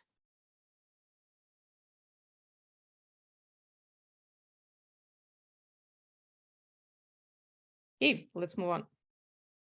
Yeah, so I found 2 of my letters of recommendations at a conference. I went to the European Positive Psychology Conference in Budapest a while ago in 2018. So it was, I think, in June, and there I spoke with 2 persons. One of them was this one, whom I wrote an email later. So even if you don't have enough letters of recommendation now, you still have a chance to get one. So this is the email that I wrote to this person, and he's the education director at a nonprofit via character, and they do research on character strengths, on mindfulness, and on various positive psychology topics. So here's what I wrote. Dear Ryan, I was very pleased to meet you at the 9th European Congress of Positive Psychology in Budapest. During our brief chat, I expressed my keen interest in your academic and educational projects and wanted to further elaborate on that. As you probably remember, I'm going to apply for PhD programs this fall, and I'm working on obtaining my third reference. I was wondering if you would be interested in allowing me to work with you as research assistant for the rest of the summer through October. If you would consider my performance high quality, you could be able to serve as my third reference. And then I tell him about what kind of work I can do and what skills I have. And then this little last paragraph about what experience I have in research, in data analysis, and basically what I can offer them as research assistant. Then he replied to this, and he told me that they never considered taking a research assistant before they got this email from me. So they sort of created this position for me. They didn't pay me. I was a volunteer research assistant, but I got a recommendation letter from him in exchange for my work. So this is a way to get recommendation letters, even if you don't have research experience with those people yet, or like you don't know them, or you just met them at a conference, or you can just write a cold email like that. I emailed some professors without connecting with them beforehand. So this is a way to get recommendation letters. And I wrote similar emails to several more professors. One more agreed to serve as a recommendation letter in exchange for my research assistant work, and I helped him to edit his upcoming book. And he wrote a recommendation letter for me. And I think, and this letter from Ryan, this was like the strongest letter that I had in my packet. It was even stronger than my advisor's letter. And I think it was a big reason why I got admitted into PhD. Yeah, any more on recommendations and how to find them? All right, so we have about 10 minutes left, so let's go through the rest of the slides. So searching for potential advisors and where to find them. You can just look at who are the authors of the publications on your topics of interest and consider them as your potential advisors. Then speakers at conferences in your field of interest, and it doesn't have to be, you don't have to go to those conferences to find those people. You can just go to the conference website, and usually they publish the keynote speakers and speakers at different sections of the conference. So this is how I found some advisors whom I applied to. Just went through the list of the people presenting and finding their affiliations, and then I emailed them. Then you can find them on Twitter. And if you want to live in a particular place, or like your partner is moving to the US and you're considering a PhD in that particular region or that particular city, then you can find who are the faculty in universities and places you want to live in, or if you're going to live in those places. Yeah, anything else on advisors? All right. So how to connect to them? We already spoke about this a lot, but you can approach them at conferences. And before approaching them, practice your pitch and practice what you're going to tell them about you, how you introduce yourself, and how you tell them what you want from them. And have this ready, because if you like stumble and if you don't know what to say, this won't make a good impression. Then you can cold email them a few months before you apply, read their publications and compliment them on their publications. They love it. And point out to the aspects of their research that are interesting to you. And we will show you an example of such a letter in a moment. And talk about your research interests and how they overlap with their research. So an example. So this is the letter that I wrote to my current advisor. So I wrote, here's my name. I'm currently working at Moscow's Higher School of Economics in the positive psychology lab. And I have also been working for research assistant for a while at the VIA Institute of Character and investigated the concept of mindfulness. This is the research interest of this professor. So I indicate this right away that I'm interested in the same thing you're interested in, and I have research experience in that, so that this catches his attention. So I worked with Dr. Ryan Nemick, and during this work, I used the results from some of your articles, which I found very illuminating. So I compliment him on his work right away. I'm pretty sure he liked it. So I'm going to apply for doctoral programs this fall, and I'm considering VCU among my top priorities. And I wrote this to every single university I applied. So all the universities were my top priority universities. So could you let me know if you will be accepting a graduate student next fall? And if yes, would you be interested in considering my candidature? Please see attached my CV to give you an indication of my experience and educational background to date. Then I tell him what I would like to work on while I'm in a PhD program and how it connects to the research experience I already have. And then in the rest of the email, I tell him about a little bit more about me to highlight what research experience I have, that I published some papers, and that I'm proficient with data analysis. So this is all important for social psychology programs. So that's why I included it in here. And then he replied with a nice email saying that, yeah, he looked at my CV and that he was interested, and he thinks that I would be a competitive candidate in their program. So his reply showed that he was interested.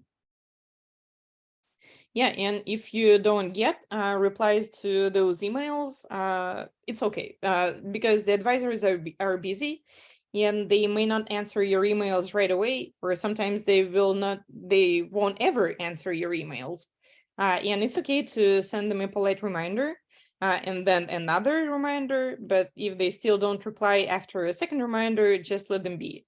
And we suggest that you track your communications with potential advisors, when you email them, when you send a reminder, and when they replied, because you will send multiple emails like that, and then it helps to know how long ago you sent the email, and if they replied or not. So an example of such a reminder is, it's very short. So it's an email I sent to Barbara Fredrickson from University of North Carolina at Chapel Hill. And it's just one sentence. I'm not sure you received my recent email. Here's what I emailed before. And some of them replied after this kind of reminder. So the important thing about this reminder is that it doesn't imply that, oh, you forgot to, or you didn't answer to my previous email, you're a bad person. It just says that, oh, it looks like the email got lost. And like, we don't blame them. But at the same time, when they get this reminder, they feel guilty for not replying. So I got a lot more replies after those kind of reminders. But some professors didn't reply at all, and it's okay. If they're ghosting you, it's not about you. It's about them being busy. Yeah, and this is the a part of the table I use to track my communications with professors. Those are some of the universities where I considered applying. And as you can see, it shows when I sent an email to the potential advisor, if they replied, when I sent a reminder. Some of them, as you can see, didn't reply at all, or they told me that they are not accepting a student, or that they wouldn't accept me. So I got a reply from the secretary of this professor from Singapore Management University saying that Dr. Chen will not work with you. So this was nice, Ian, but I knew that I shouldn't apply to this university because Dr. Chen won't work with me. But the rest of the emails, they either ignored my email, or they wrote something like, yeah, I'm taking a student this year, or sorry, I'm not taking a student this year. And a couple of them wrote longer emails, and those are the ones where I was more competitive. Yeah, anything else on communication with potential advisors? Yeah, in some big universities, advisors would only answer your respond to your emails after you applied for their programs.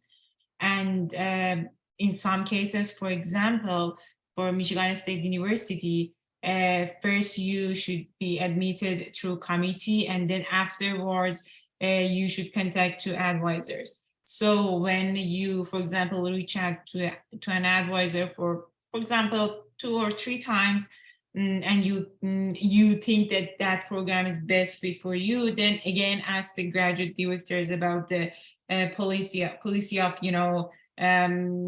PhD admission process, and if they only send your applications to advisors after the committee think that you are okay for the next step. So in these cases, I just, after I submitted my application, I would send an email to that advisor that I applied for your lab through psych program in general.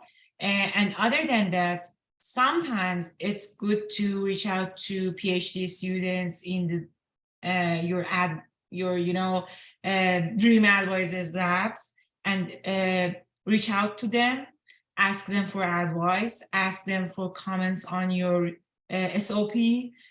Some of them are nice, some of them wouldn't care, some of them are too busy to just answer your emails. But ask PhD students in those departments that you are really interested in, and ask them for help. Email them about how they know some hidden curriculum about how the department would evaluate your SOP, your resume, and everything. You are not familiar with the process, but those people can help you. Just introduce yourself and say why you are emailing them, and ask specific questions, and some of them might help you, and no matter regardless of the results of your application, their information would be good. At least some cases they might say that no, this institute is not good for you, like it's not diverse enough for you. They wouldn't take international students, for example, and just don't feel shy at all in this process.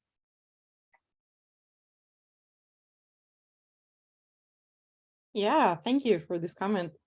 Yeah, let's move on. So for the GRE, if you decide to take the GRE, as we said before, nowadays it's not required by many programs, but if the programs you are applying for require the GRE, the important things to consider is that it's important to get used to the format, because the format of the GRE is pretty specific. You have to solve problems very quickly and correctly. You don't have time to think. So the best strategy is to just keep the problems that you don't know the solution right away, and then get back to them once you are done with other problems that you know the solution for right away.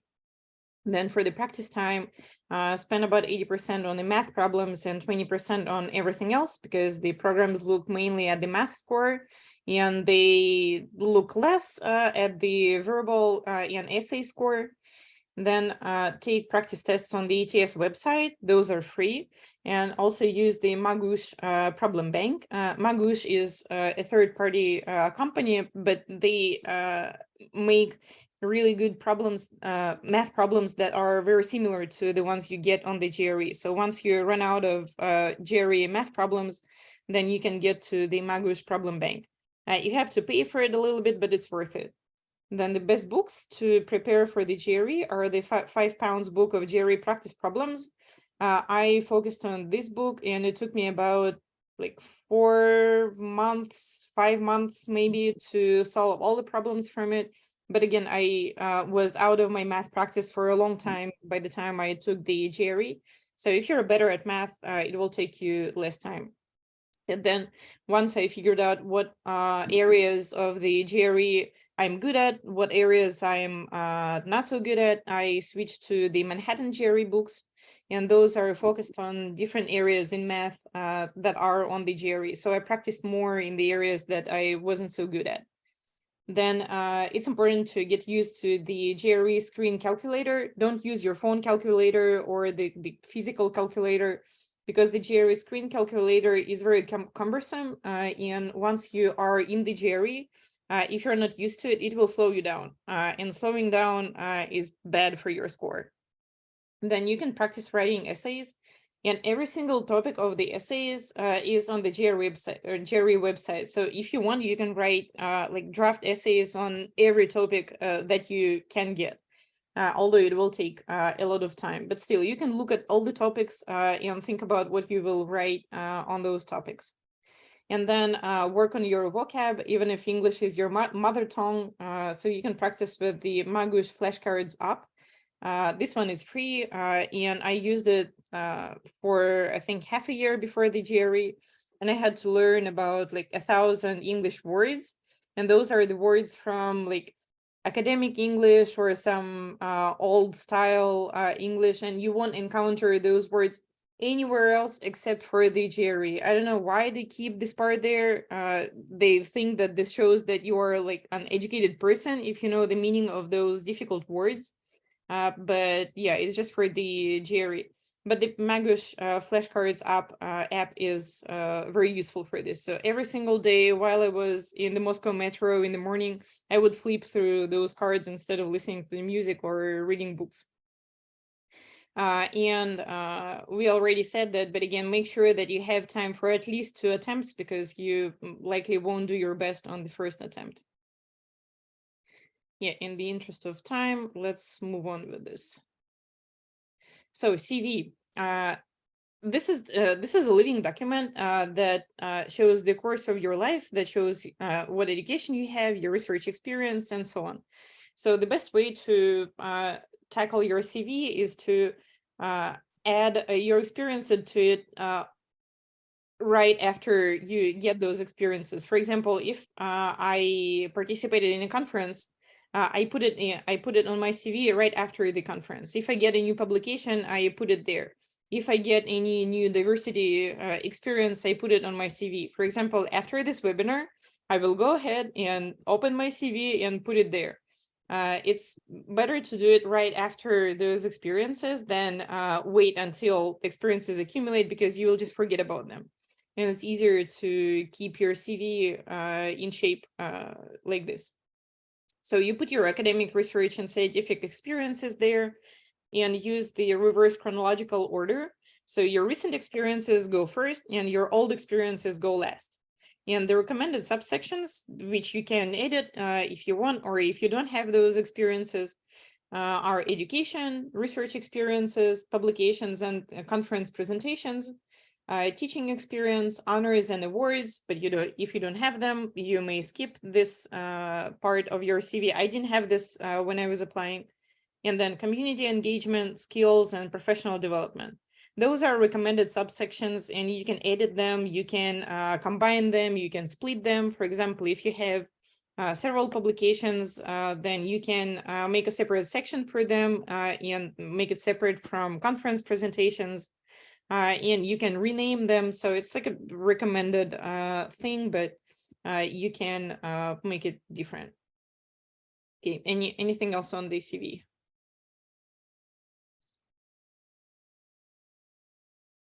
Yeah, let's move on. So personal statement. About 1/3 of the personal statement should be in a past tense. So about your past experiences and how your life story led you to applying for this PhD program. And 2/3 of it should be in the future tense, what you want to do in the future, what you want to do with your PhD degree, what you want to do during your PhD program, and like your plans. So it includes your story, how you became interested in your subject, your academic and professional achievements. If you have a lot of them, then mention only the most important ones. Then what do you want to do in the PhD program, what you want to do after it, and make sure that you follow the word and page limit requirements, because if you go above those requirements, then they probably won't even consider your application packet, or like they get really angry when you don't follow those requirements. And then I would say the best book on writing personal statements is this one, Graduate Admission Essays by Don Asher. You can get this book for like $5 on Amazon, and you can download it for free on the internet. Yeah, then and also one more resource that I didn't know about, but that would help me a lot while I was applying is the Application Statement Feedback Program, the ASFP. And here is their website. So you can submit your application essay to this program, and then it will be reviewed by graduate students, postdocs, and sometimes professors, and you will get 3 feedbacks from the reviewers in this program. And sometimes you get even more. Sometimes you get like 4, I don't think you get 5, but still you will get a lot of feedback on your essay. And this is very helpful, especially for those of us applying not from the US. And we just don't know what to write in the statement. And this feedback program will help you a lot with it. Yeah, any other experiences on the personal statement? Okay. So the diversity statement, I didn't have to write one when I was applying, but it's increasingly required by programs.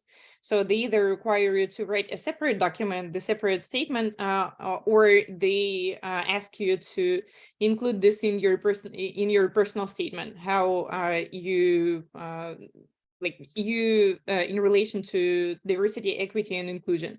So what it is, it's a statement of values and your commitment to dismantling the barriers to historically underrepresented groups, and how your personal experience shaped those. You can include examples of experiences that show your efforts in promoting success to those groups in your society. And as I said before, your society is different from the US society, so you can explain this in your diversity statement. And provide them with the information of which groups are underrepresented in and minoritized in your society, and how you help those to get educational and academic opportunities. So you can mention relevant projects, research, or coursework that addresses the topics of diversity. Your future plans for continuing to educate yourself about diversity during PhD and after. And an important thing to include in the diversity statement for international candidates is to explain the local situation in your country and your society, and how it shaped opportunities for diversity service. So they may be limited in your country, or they may be non-existing, or it might be dangerous to engage in them. So you can explain this in your diversity statement, so that the people in the US who are reading your diversity statement know about this, and they know like why your diversity service is the way it is. Because they have no idea that in some countries it might be dangerous to promote the rights of the women or of LGBTQ plus people, and like you can go to prison for that. So they don't know about it, and you can highlight this in your statement. Okay. Anything else on the statements? Okay, let's move on. So the interview, we will focus less on the interview in this presentation because it's like its own webinar, but just a little details on the interview. So most likely your interview will be on Zoom. They might invite you for in-person interview, but they are okay if you tell them, I cannot get a visa to get to the US. I don't have the money for the airline tickets. It's all super inaccessible for me. For example, if you're in Russia or in Iran, or in one of those countries where it's close to impossible to get a US visa, so they will be fine with you having an interview on Zoom. It should be professional, honest, and coherent, and you can prepare your cheat sheets, your CV, notes on your research and teaching experience and faculty research interests, and keep them close to your screen. So that you can peek there while you're answering their questions, and prepare answers to common questions in advance, because you'll be worried during the interview and you will forget what you wanted to say. But if you have those notes, then it will be easier for you to have this interview. And in the interview, you have to have at least some fluency in English, especially in psychology, where they are not used to international candidates and non-American accents. So if you have a very strong accent, then definitely practice. And if you're not very fluent in English, practice a lot. So some common interview questions are, tell me about yourself. Tell me about your research and teaching experience. Those were definitely the ones I got in every single interview I had. What are your research interests? What are your career plans? Where you see yourself in 10 years? This is a stupid question, but they ask this. Then what are your strengths and weaknesses? Why should we pick you? And why you're applying for a PhD in psychology? This last one is especially relevant for those of us who don't have a background in psychology. Like me, I have a background in business, but I was applying for psychology PhD programs. So they wanted to know why I decided to change my area and why I decided to change my career. And they also were asking me why I was applying for PhD programs when I was finishing a PhD in Russia. So you have to be coherent and convincing in your answers. But again, interview is a whole different topic, and we could have a separate webinar on this. So we will just share with you those common interview questions. And there are lots of resources on the internet about how to pass those academic interviews. There are lots of resources on Twitter, and you can just search for those. Yeah, and last, the post-application part. So when you're done with all your interviews, send them a thank you email. You can find the emails of the professors whom you spoke with on the department's website, and just write them a short thank you email saying that, yeah, I'm very grateful for the invitation to the interview. I was excited about your program, blah, blah, blah. And your program is my top program. Write this to every single program where you apply. And yeah, the majority of the candidates don't write the thank you emails, so you will stand out if you write one. Then follow-up emails. I emailed my advisor at PCU a couple of times because it was getting late with their offer. He kind of hinted that they wanted to make me an offer, but it wasn't official. So I emailed him a couple of times saying that, you know, your program is still a top program for me, so I'm really looking forward to like our further communication, so to show that I was still interested and motivated.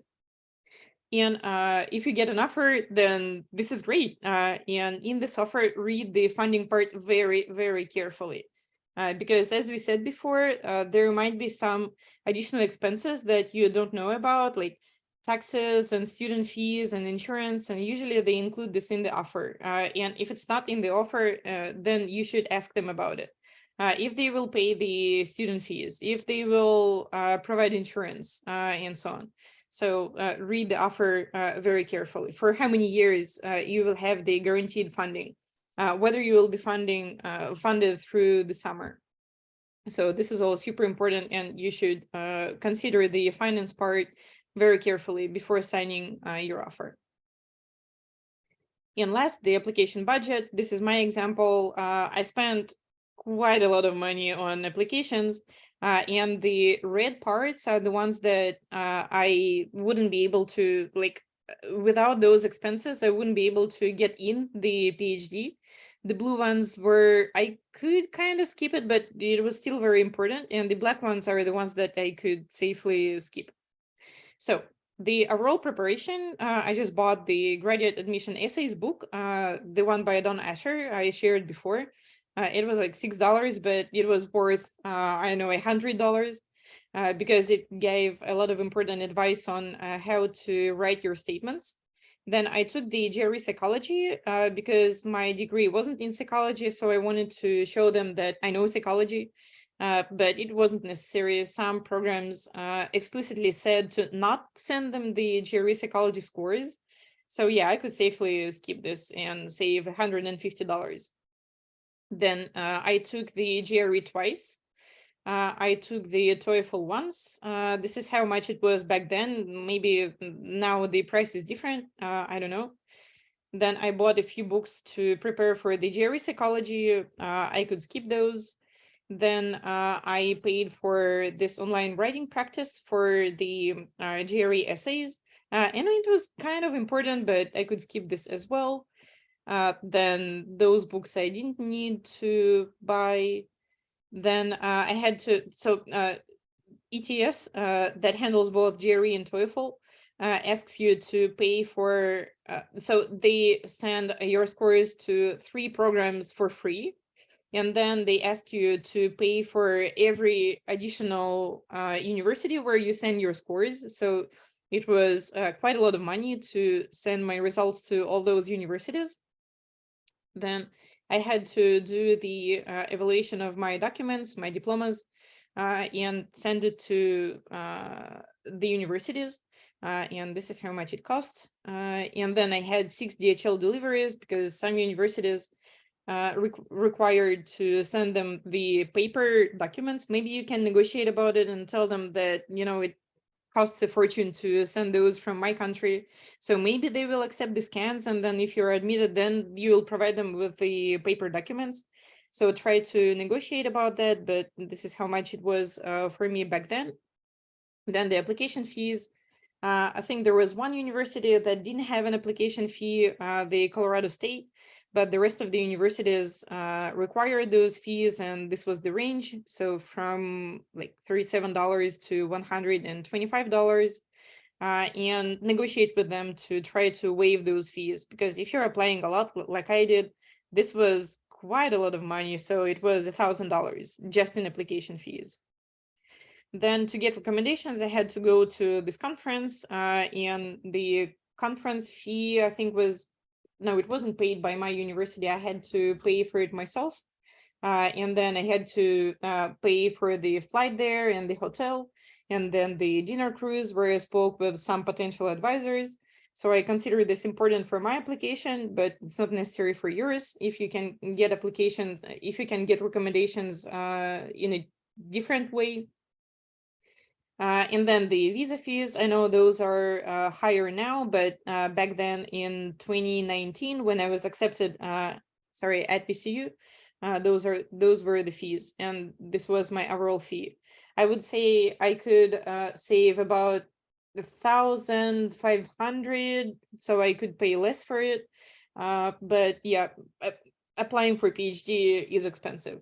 So you will need to budget at least some of those expenses to get in, but you can waive a lot of those fees. I didn't know I could. And lastly, it's important to take care of yourself during the application process. You will likely suffer from imposter syndrome. You will get a lot of rejections, and every single rejection was super nerve-wracking for me until I get my acceptance at VCU. And then this was one of the last emails I got, and then I got a couple more rejections after that. And then after I had my acceptance letter, I was getting those rejections, and I was like, F you, I'm going to VCU. So yeah, but before that, it was super nerve-wracking. And then there is perceived competition. You might think that all the other candidates are much more qualified than you are, and yeah, developing humility and resilience is important in this regard, and having social support like your friends, your family. This is all super important during this nerve-wracking period. Like, the worst period was between, I think, October and December of the year when I was applying. This is when all the documents were due, and yeah, was super stressful. Then think about whether or not you should get a master's degree first, having listened to all that we said about how competitive this is.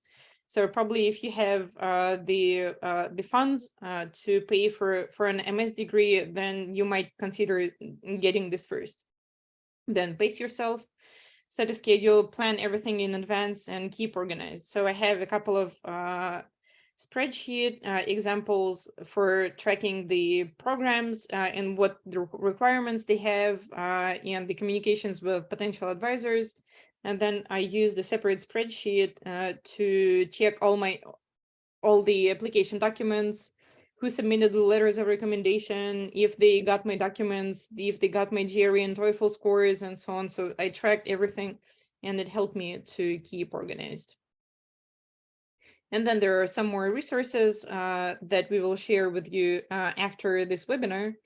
And we will send you a follow-up email with all those resources. And I think we will just share this presentation with everybody so that you can use those links and get more information on PhD applications in psychology. And also, as one of the participants suggested, we will make a Telegram channel where you can, not channel, but a chat, where and we will share a link with you to this chat where we can share resources and support each other. So thank you so much for participating in this. I know it took like almost 2.5 hours, and unfortunately we don't have time for the Q&A at the end. But we will share this channel, and we will share our contact information so that you can email us or connect with us on Twitter and ask us more questions. If you have specific questions related to your particular situation, then we are all open to communicate with you. So thanks a lot for coming and good luck with your applications. Yeah, and thanks a lot to the speakers. Yeah, you all did an invaluable contribution here. Thank you so much for inviting us. Okay, then we will share the recording with all of you as well. And feel free to send this recording to your friends who are also interested in PhD in psychology. So share this widely. And yeah, we would love to keeping in touch with you. Okay, with that, I'm going to stop sharing and stop recording.